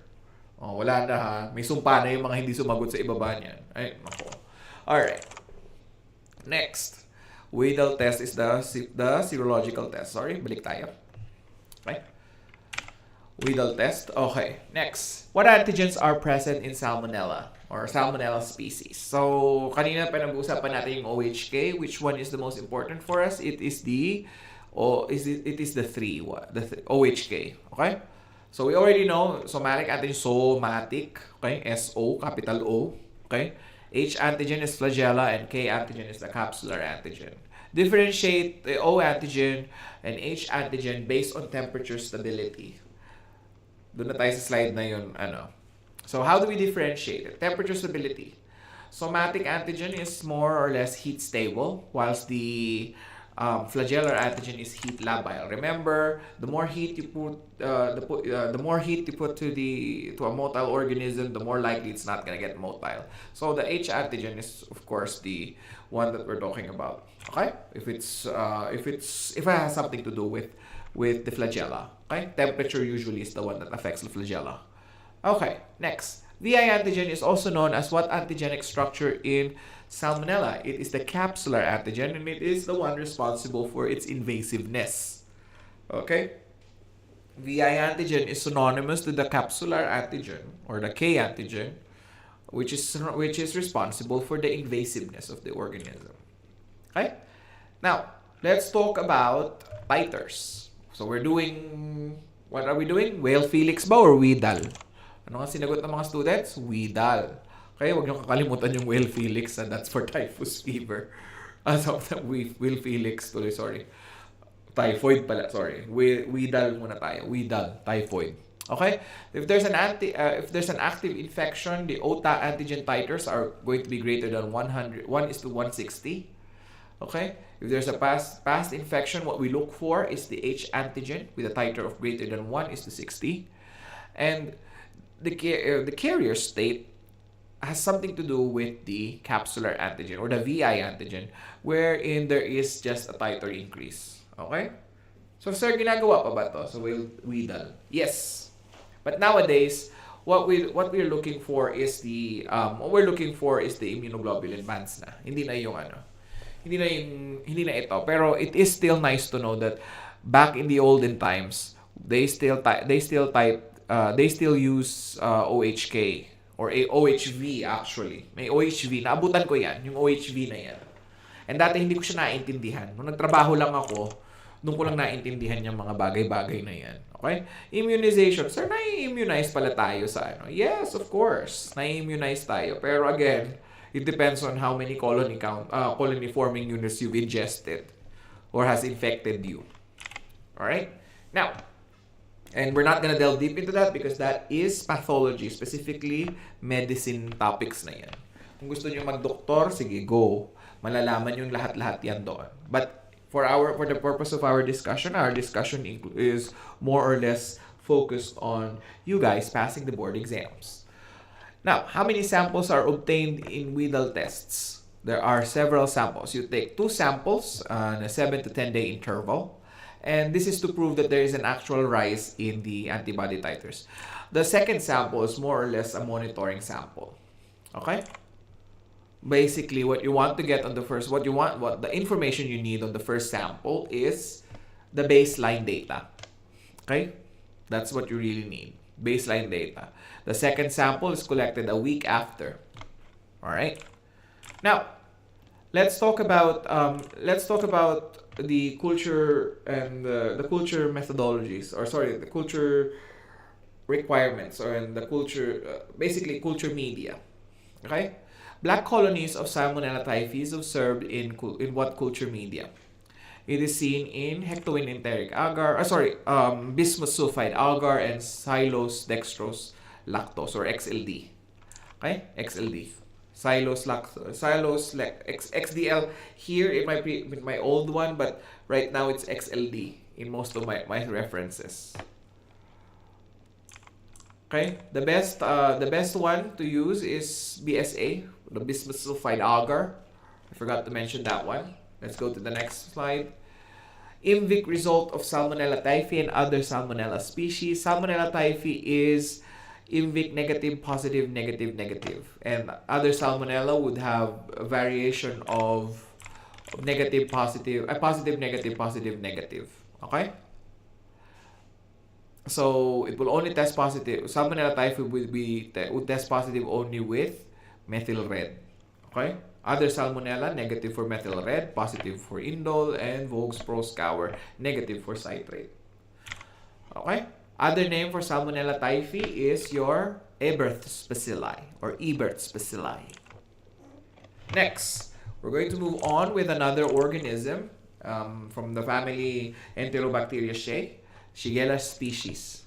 The natural habitat of Shigella species is limited to what part of the human body? The intestinal tract. Okay? Intestinal tract. There are 4 groups of Shigella species and indicate the medically important species in each group. So there's 4 groups. Group A, B, C, D. Okay? Group A, B, C, D. Don't forget Dysenteriae, Flexneri, Boydii, and Sunnae. Okay? DFBS. Meron akong shortcut dito. Nakalimutan ko. Kung paano ninyo ito maaalala, nakalimutan ko. Wait lang, mamaya. Maalala ko yan. There are 4, differentiate the 4 groups. So, you have to do several testings. Okay? Catalase, ONPG, and mannitol fermentation. Remember what I said earlier, right? What we discussed last time. In the beginning of this discussion, all species of Enterobacteriaceae will test positive with catalase, except for Shigella dysenteriae. I emphasized Shigella dysenteriae. Okay? Why? Because will test positive because the other Shigella species, please remember that Flexneri is small letter. Okay? That one is small letter. Because the other ones will test positive with catalase. Okay? ONPG will be positive for Sunnae. Why did I write late fermenter? Because ONPG determines whether or not something has the capacity is a late lactose fermenter. Okay? Mannitol fermentation will be positive for everyone. Okay? Everyone in the group. So what makes everything different is the catalase test and ONPG. Everything else, ignore that one. Everything else is negative. What I love about Shigella is that everything else is negative. Okay? Except for mannitol fermentation. So make sure you take note of that one. What are the toxins released by Shigella? Shigella dysenteriae, there are 2. Exotoxin and endotoxin. The exotoxins are released during the intestinal colonization. So yun yung nagpapadami pa lang sila. Endotoxins are responsible for bowel irritation. Okay, the endotoxins. So the endotoxins released during intestinal. So that's the reason why it causes dysentery. Okay, it needs to first invade gut cells, or I would say your intestinal cells. Okay. Now, once it's already situated there, it will keep on producing a toxin that will cause irritation of the bowel and hence you get blood in your stool. Okay? The whole pathogenesis of dysentery from Shigella is interesting, but at the very end of everything, what you want to remember is that it causes bloody stools. Okay? Because there's an invasion of gut flora, or sorry, of gut cells or GIT cells. Okay? Now, the appropriate specimens for Shigella, you need to remember this, class, because this is very medtech. Okay? Is stool and rectal swabs. Okay? Bakit may drawing ka dyan, sir? Kasi stool and perianal swabs will have a lot of stuff. And we usually don't discuss this part because I've seen in the past that it has no bearing in most of the exams. So we're going to skip this part. Well, what I want you guys to remember is that Shigella actually inhabits the perianal, the rectal cavity. I would say the rectal canal. Let's just go with the rectal canal. Okay? Now, may drawing ako dyan. Huwag niyo lang pansinin yan. Hindi na siya ngayon relevant sa ating discussion. Obsolete na siya. Okay? IMVIC of Shigella dysenteriae. IMVIC of Shigella dysenteriae, don't forget. Variable, positive, negative. That's why IMVIC is not reliable. Okay? Other names for dysentery, for these organisms, Shigella dysenteriae is Shiga bacilli, flexneri, nagfe-flex siya. Ayan na pala yung shortcut ko. Nagfe-flex siya kaya strong siya. Boyd's bacilli, Boyd's.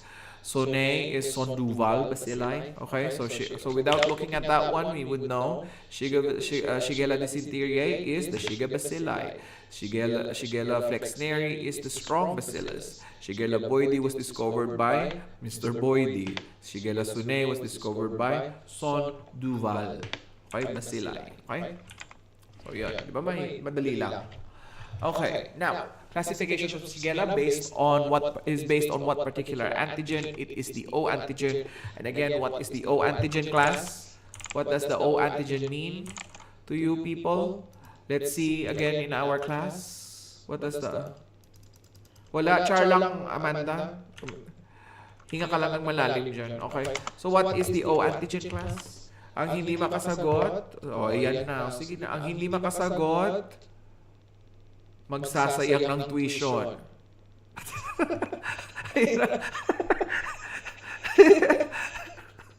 O diba, pabago-bago yung mga Patrick. Para lang talaga para sumagot kayo, no? Okay, Moyo. Diba, grabe ka naman, sir, magsumpa. Kasi hindi kayo nagre-react. Okay. Kailangan rin yung mag-react. Patrick, carry ka pa ba? Okay, carry ka pa ba? So, O antigen, sumatok daw, sabi ni Amanda. Amanda, nagigigil ako sa iyo. Somatic. Okay? Hindi ako maniwala na yan lang kadami ang mga students. Hindi ako maniwala, yan lang. Pag naglagay ako ng line, magkakatotoo ang anong ko. Ang hindi makasagot kung ano ang O antigen, magsasayang ng tuition. 1, 5, 4, 3, 2, 1. Diba? Dumami bigla. Nadagdagan ng 4. Diba? So yun, yung hindi na nasama, bahala kayo. Ang dami nyo nasumpa. Pagka hindi kayo sumali. Alright? I want participation. I want you guys to have at least kinesthetic learning. Okay, at the very least. Okay, what antigen is present only in Shiga bacilli? So when we're talking about Shiga bacilli, this is Shigella dysenteriae, right? So the A antigen, okay? A antigen. Kaya ang tawag namin sa kanya SAD. Bakit SAD, sir? A antigen, Shigella dysenteriae. Huwag niyo kakalimutan yung SAD na When we talk about Shigella and serology, always remember SAD. SAD is Shigella dysenteriae with the A antigen in the middle. Okay? Kasi bakit? Ano ba yung A antigen? Somatic antigen din yan. Okay? Pero iba lang yung structure compared sa other ones. Okay? Di-discuss natin. Ano pa ba yun? Flexneri, Boydii, and anong isa? Sonne, Sonduval. let's talk about Proteus. Ano tong dagdag kong drawing dito? Ano yung PM na yan? Bakit ko yan sinama? Yung mga urease producers yan, di ba? Ano ba yung dalawa? Sige nga, na pare-parehas na mababaho. Kanina sinabi ko yun kanina. Sila yung magkakasama. Sige nga, class. Sinong makaalala? Raise your hand if you remember organisms that are urease positive and most closely related to Proteus species. Sige nga. Providentia, PPM, di ba? PP mo, mabaho, di ba? Nakalimutan nyo na. PP mo, mabaho. Okay? So, walang kabastusan yun. No malice class. Okay? Ganun talaga namin pinapamemorize sa mga students. Even if you look at the other notes, ng mga review class tayo, hindi tayo okay? So, chill lang kayo dyan, class. Wala masyadong lit. Okay? Lit ka ba, Patrick? Ay, woke pala. Lit tuloy. Woke ka ba, Patrick? Hindi. Thumbs down nga, Patrick, kung lit ka. Kung hindi ka lit. Ay, woke pala. Woke pala. Kita niyo talaga si Sir Manuel, yung older generation. Ganyan ka nga sa may Patrick. Thumbs down ka nga, Patrick. Yung noo mo lang yung nakikita ko eh. Ay, diba? Anti-woke tayo. Kasi class, hindi ako naniniwala dyan na mga mabilis ma-offend na yan. Okay? Alright. Okay, so Providentia and Morganella. Okay, so what characteristic of Proteus species produce translucent sheath in the culture media? That is the swarming phenomenon characterized by this drawing that I did not erase. So what do you mean by swarming phenomenon? Guys, if you see the drawing there, there's a drawing there, Patrick. Is there a drawing there? Hindi ko makita yung sa inyo. Yeah, there's a drawing there. So that drawing there is the one at the circle at the very top. That's your primary streak, okay? The lines there. And that goes down, tertiary, secondary. Tipid tayo, nasa Pilipinas tayo eh. Ilang samples yung pinagsama-sama natin, kunyari sa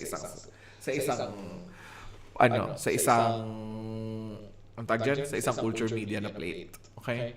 So what happens is that the sheet would actually extend far out that initial lines that you made from primary to tertiary streak. Normally, some organisms will just form colonies in between those lines. But swarming organisms that swarm, makulit sila, kumakalat sila.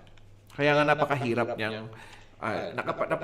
ng mga sample na merong Proteus species. And we'll talk about culturing these organisms later. Alright, now, what substances are incorporated in culture media to prevent swarming? We can use phenylethyl alcohol, we could use sodium azide, or chloral hydrate. Most common natin ginagamit is PEA in the laboratory. Okay? Because that's the most affordable, phenylethyl alcohol or PEA. Okay? In some affluent countries, we use Cled media. Cled media is a trade name. Wala siyang ibig sabihin. Trade name lang siya. What it does is it prevents the organism from spreading in the media and you can isolate the colonies. Okay? Particularly important siya, lalo na kung ang specimen mo is not stool. Lalo na kung ang specimen mo is wound swabs. Okay? Kasi pag mga wound swabs yan, kailangan mong ma-pick out yung mga colonies na kailangan mong patubuin. Lalo na kung for example, a patient was operated on a couple of days ago and it looks like it looked infected. It smells infected, by the way. And you subcultured it in blood agar, chocolate agar, and maconchi. That's usually what we do. Okay? But the blood agar, the maconchi agar grew a lot of colonies there. But what happens is that it just doesn't look like it. There is colonies there, but it just doesn't look like it's separated. This is the time that you're going to use PEA or phenylethyl alcohol, sodium azide, or chloral hydrate. What does it, sir, idadagdag pa ba namin, sir, na Hindi. May mga commercially prepared na blood agar mediums na nakalagay BAP PEA or BAP azide or BAP Cl hydrate. May mga ganun na mga agar. Kaya hindi kayo kailangan. Pero essentially, what you're going to do is that after you created your blood agars, you douse it with, and I use the term douse, kasi paliliguan mo siya. Okay? And these things, they evaporate most of the time. Okay? Kaya mas maganda yung commercially prepared kasi mas controlled yung environment ng preparation niya. Okay? Now, what substances are incorporated? That's the thing. Okay. Now, let's talk about the different strains. When different strains of Proteus species are inoculated in a culture media, a demarcation line appears on swarming species. This phenomenon is known as Dane's phenomenon. So, organism 1 is on top. You see the circle there. The other organism there is on top. Okay, at the bottom left. And you'll see in the middle that they form a demarcation line. So parang hindi sila naghahalo. That's known as Dane's phenomenon, and that's only seen in Proteus strains that are not the same. Okay, it could be a genetic difference, or it could be antibiotic resistance. Has something to do with antibiotic resistance. It is important that we know what Dane's phenomenon is. So when you go to the laboratory and you work in the microbiology laboratory, hindi kayo masya-shock, ano to? Anong klaseng organism to? Dalawang klase sila, tas nagpo-form sila ng demarcation lines with one another. Okay? So that's Dane's phenomenon. So Dane's phenomenon, bahala kayo kung paano siya babasahin. But that is Dane's phenomenon. When there is a demarcation line in between two Proteus species that have different strains. Okay? Hindi sila naghahalo. Now, what is particular serological testing? We can use O antigen for this one.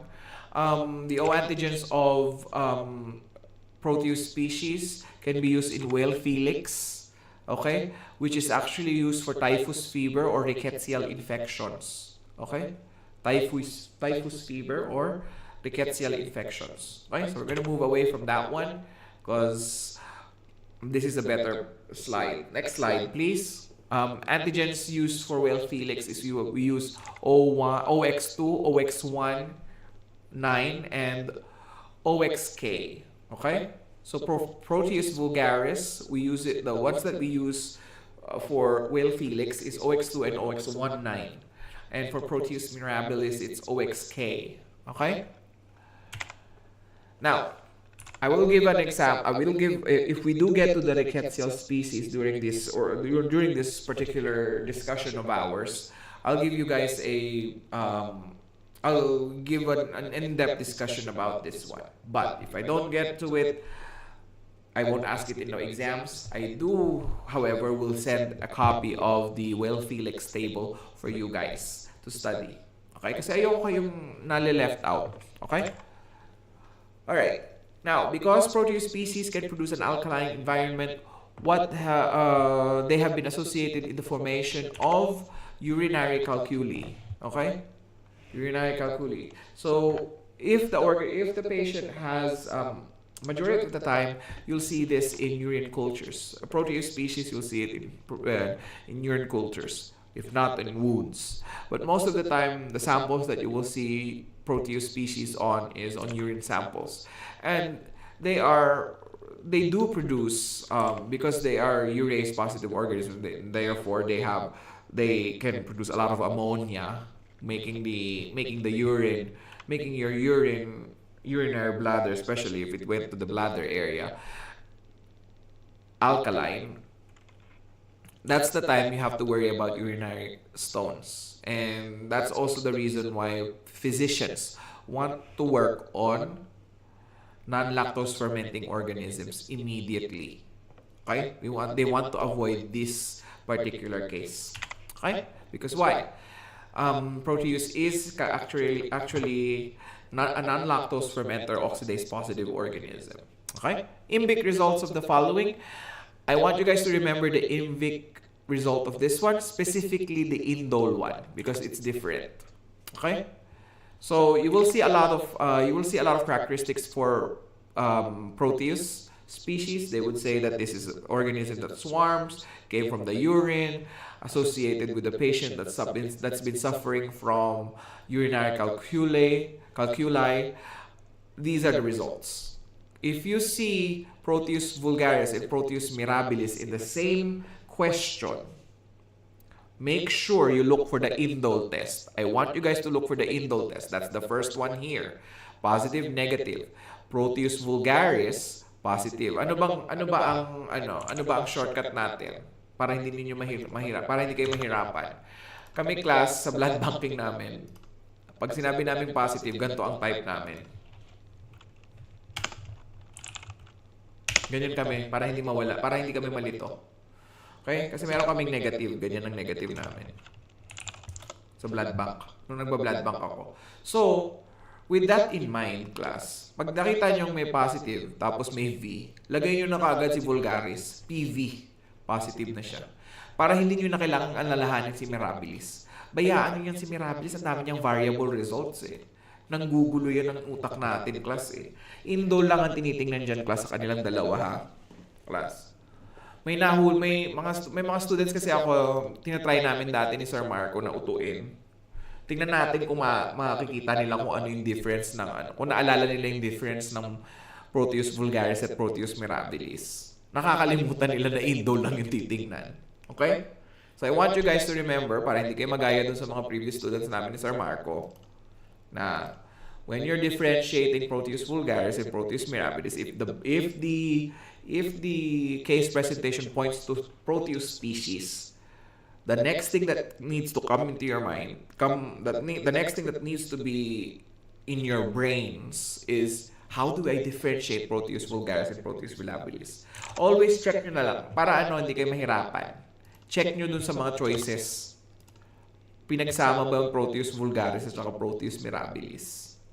Ganon.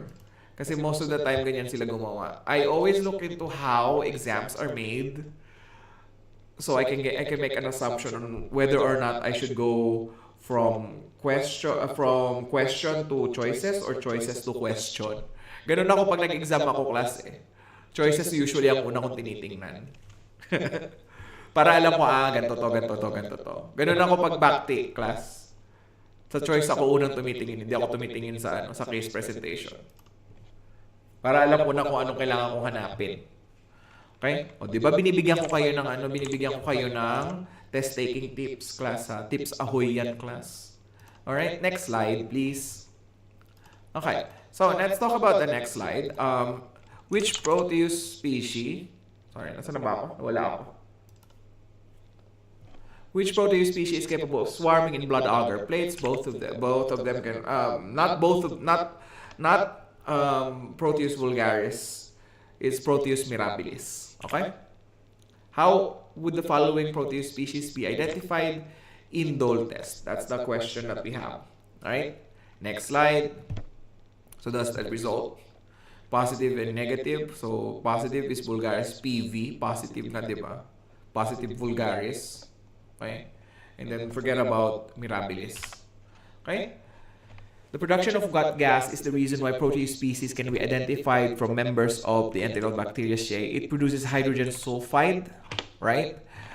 What test may be used to identify if the gas-producing if this is a gas-producing Proteus species? We can use phenylalanine deaminase, or we can use urease test. Okay? So most of the time, hospitals use urease test. Okay? Phenylalanine deaminase if we want to differentiate it further to the other species. Okay? Now, we're moving to we're delving deeper into the discussion, and we're talking about the next organisms. That's S, Citrobacter and Arizona species. Okay? Now, first slide includes Citrobacter and Arizona species are bacterial genera closely related to what bacteria? That's the usual question that they will ask you. It's associated mostly with Salmonella. They're close genetic relatives. Okay? But we have a special case when it comes to Citrobacter, because if you look at it in the electron microscope, it is morphologically similar to E. coli. Biochemistry-wise, it is similar to Salmonella typhi. So we mentioned that earlier. When it comes to biochemistry, it's related mostly to Salmonella. When it comes to morphology, if you look at it in the electron microscope, it does kind of look like E. coli. Alright? Now, what tests may be used to differentiate Salmonella from Citrobacter? There's two. Urease test and KCN. What's KCN? Potassium cyanide agar. Okay? Potassium cyanide agar.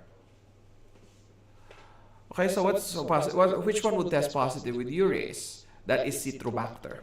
Okay? Now, let's talk about Citrobacter species. So from the name itself, Citrobacter will have a positive IMVIC result. Okay? Ganun lang yun. Oh, yeah, IMVIC result. So it's supposed to be negative, positive, negative, positive.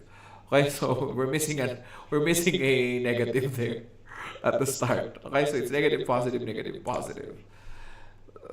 Next organism, next slide, please. Arizona hinshawi is an accidental pathogen to man. What animals are usually infected by this bacteria? Arizona hinshawi is more on reptiles. This includes and birds. Okay?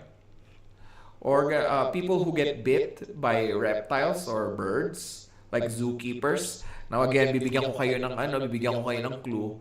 Arizona hinshawi, lumalabas siya sa case presentations.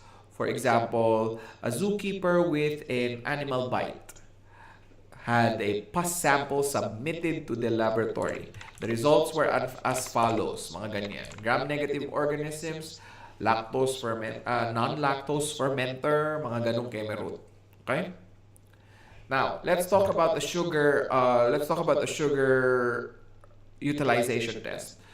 It is capable of utilizing sugar or fermenting malonate. Okay?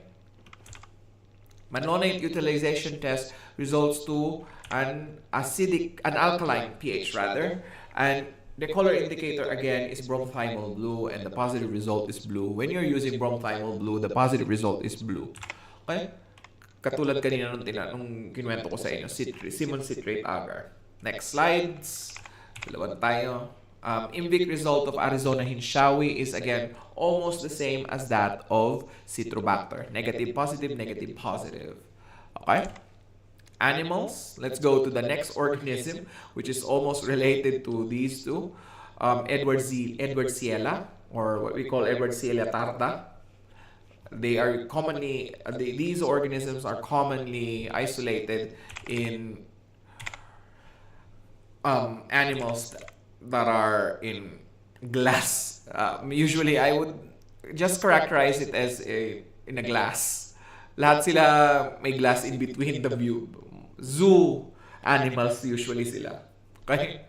So you could get it from frogs, you could get it from turtles, you could get it from reptiles, freshwater fish or aquarium fish. Anything whenever you visit I want you guys to remember, whenever you visit the zoo, or ano pa nga yung dyan sa Manila, yung anong zoo yun? Hindi Manila Zoo, yung malapit sa Manila Bay. Anong tawag doon? Pinuntahan ko yun nung nagpunta ako sa American Embassy eh. Ocean Park, thank you. O, di ba pabilis talaga sumagot to si Amanda kapag ka mga lakad? Pag mga gala, si Amanda, Amanda ha, pag umuwi ako ng Pilipinas, isasama kita sa sa gala. Ako bayad lahat. Okay? Ako magbabayad lahat. Gusto ko lang patawanin mo lang ako, Amanda, sa kalokohan mo. Okay? Sama mo na si Patrick. Okay? Pag umuwi ako ng Pilipinas, ako magbabayad na lahat. Wala kang babayad, madadali mo lang sarili mo. Okay? Kala mo naman, uuwi ka agad si Sir Manuel. Kala, chill lang kayo. Okay, hindi ka ako nakauwi noong February. Lungkot-lungkot ko. Anyways, let's go to Edwardsiella again. Nasaan ako? Aquariums. Anything where you can see, anything, pag sinabing Ocean Park, Edwardsiella. Ganoon lang tayo ha. Okay? So, species of Edwardsiella usually isolated for man is Edwardsiella tarda. And the conditions associated with this infection, with an infection to this microorganism includes meningitis, septicemia, and wound infections. Lagyan nyo ng underline yung wound infections kasi most of the time, lolokohin kayo ng mga examiners. Lalagay nila mga zookeepers. Okay? So, gram-negative, IMVIC negative positive kasi related siya with Citrobacter in Arizona, and then non-lactose fermenter. Ay, pag zookeeper, Edward Sela kaagad ang kukunin ko, class. Now, we're going to talk about Providencia and Morganella. What did we say about Providencia and Morganella? They are closely related with Proteus. Okay? They are biochemically different because these organisms, unlike Proteus, they do not produce hydrogen sulfide. Okay? They do not produce hydrogen sulfide. They just produce a gas. Now, let's talk about the medical conditions associated with Providencia retgeri and Morganella morgani. Providencia retgeri has been associated with UTI. I've seen it several times also. Morganella morgani is usually for nosocomial infections. So, what do we mean by nosocomial infections nga, class? Baka nakakalimutan nyo ng infection control and sterilization natin. What is a nosocomial infection? Yes, na-miss ko ang kwek-kwek. Iba yung ginagawa ng mga kwek-kwek ng mga kaibigan ko dito eh. Infection from the hospital. Very good. Thank you. Very good, very good. So, diba? Sagot na sagot sila. Anong oras na class dyan sa Pilipinas? Baka magbe-lunch tayo, class. Tapusin lang natin hanggang Yersinia. Lunch na po. Chill ka lang sa Amanda. Wait lang. Okay? Chill ka lang. Malapit na tayo matapos. Okay? IMVIC results of Providencia retgeri and Providencia stuarti and then Morganella morgani. I did put it there. I put it here on the next slide. Okay? So, parehas lang si Providencia. Both Providentias are positive, negative, positive. Okay? Pansin yung ganun. Morganella morgani is almost the same as that of E. coli. Positive, negative. Now, this is the last topic before we go to lunch. Yersinia species. Other term for Yersinia pestis. Let's talk about the first one. This is the plague bacillus, and it has a specific staining characteristic which is known as bipolar staining or the safety pin bacilli, which can be observed with Wasson stain. Move to the next slide. Antigens that allow Yersinia pestis to be less susceptible to intracellular killing, need to remember V antigen and the W antigen. Sir, meron na namang mga antigens. Yes, unfortunately. Tandaan nyo yung mga VI antigen natin na mga yan. Okay? Let's talk about the toxin. What type of toxin is released by Yersinia pestis? That's in the other slide. Okay. Exotoxin, and this is known as bacteriocin or pesticin. Okay? Pesticin. And there are two enzymes actually that is elaborated by Yersinia pestis, and it is coagulase and isocitrate lyase. It's again, enzymes are part of the pathogenic determinants of Yersinia pestis. Okay? There are three types of plague. We're now going to talk about the disease that it's causing, or the disease that it can cause. So when we talk about plague, we have bubonic plague, we have the pneumonic plague, and septicemic plague. The bubonic plague is characterized by black spots that ooze black pus. Pneumonic plague is characterized by bubonic plague first with you have like bubosis, yun nga yung mga warts. I don't call it warts, it's more like pus-filled bubos in your lymph nodes. And then pag pneumonic plague, bubos plus respiratory distress, which can include hemoptysis. Hemoptysis tuloy ang arte. Hemoptysis. Septicemic plague, ito na yung mga nakikita natin sa blood natin. Okay? Now, question sa ACP, I want to see how many people understands. Because not many people understand what plague looks like. May nagtanong sa akin may katrabaho ako dito. Ang sabi niya, Hindi siya paano siya ang transmitter? Nag-away kami ng isa kong katrabaho dito kasi girl, tagal ko na nagtuturo nito tapos ikaw estudyante ka lang. Kini-question mo ko. 'Di ba? Ang yabang ang arte, 'di ba? So, let me share a picture. Ay, hindi. Si Patrick pala nag-share. Mamaya na lang. Let's say, kasi may ASCP question tayo. This is an ASCP question. Which of the following is not a mode of transmission, or MOT na lang, MOT of white pestis? So, gusto ko during lunchtime, sagutin nyo to ha. Ang hindi sumagot nito, bahala kayo sa buhay niyo. Which of the following is not a mode of transmission of Yersinia pestis?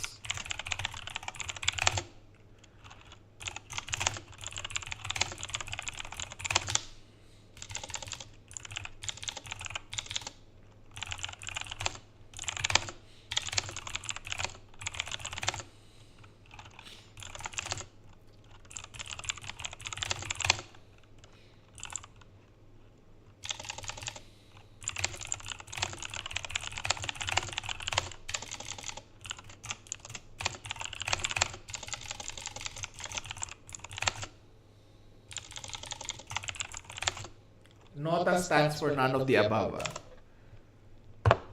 Ayan. Which of the following is not a mode of transmission of Yersinia pestis? Inhalation, bite from ticks dapat yan. Letter B would be changed to bite from ticks. Exposure to body fluids, and none of the above. Okay? So, yan yung assignment ninyo. Later, sagutin niyo, okay? May minor change lang ako dun sa ano. Okay? Let's move on. Slideshow. Asan na? Nangyari, ba't nawala yung slideshow? Slideshow. Okay? Next. Mode of transmission of Yersinia pestis. Because in this particular lecture, dito yung kung paano siya makukuha ng tao. Bubonic plague ang pinag-uusapan natin dito. So, it's a vector bite from Xenopsilia chyopis. Okay? And what else could there be? Mayroon pa tayong ibang kasi nagtalo kami ng estudyante ng ng isang intern dun sa workplace ko ngayon about that. And then black death is termed by what plague bacillus associated with plague bacillus? What is characteristic? This is characterized by what clinical picture? The presence of black purpuric spots. Okay, this term is known. This is also known as Schwarzman phenomenon. Okay. Broth cultures of Yersinia pestis exhibit the stalactite formation. Do not forget about this one. Sometimes they add this to case presentations, and you might be surprised na napakadali ng exam ninyo kapag naalala nyo yung mga little details about certain organisms. Now we're talking about the culture preparation, the culture of Yersinia pestis. Red colonies of Yersinia pestis is observed in what culture media? This is seen in DCA or deoxycholate enzyme, deoxycholate agar, enzyme tuloy, agar. And then we also have hemolytic patterns. This is weird for a GNR or gram-negative rod because Yersinia pestis in blood agar plates have a characteristic gamma hemolytic appearance. Most organisms that are GNRs will have a hemolytic pattern, but Yersinia pestis is weird because it does not lyse the blood in the blood agar.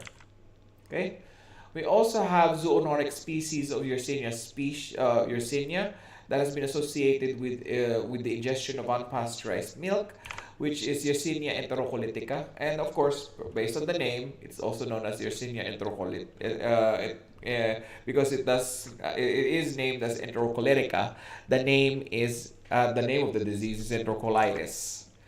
Now, what's special about Yersinia enterocolitica is that it has a characteristic bullseye appearance in CIN agar, which is known as Cephsolodine irgasan novobiacin agar, or CIN agar in general.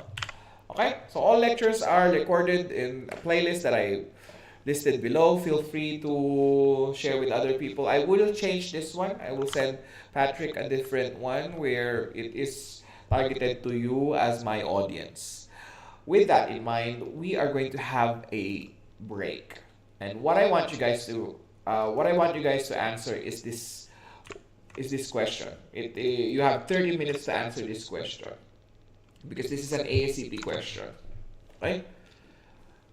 Ang hindi sumagot ano ba?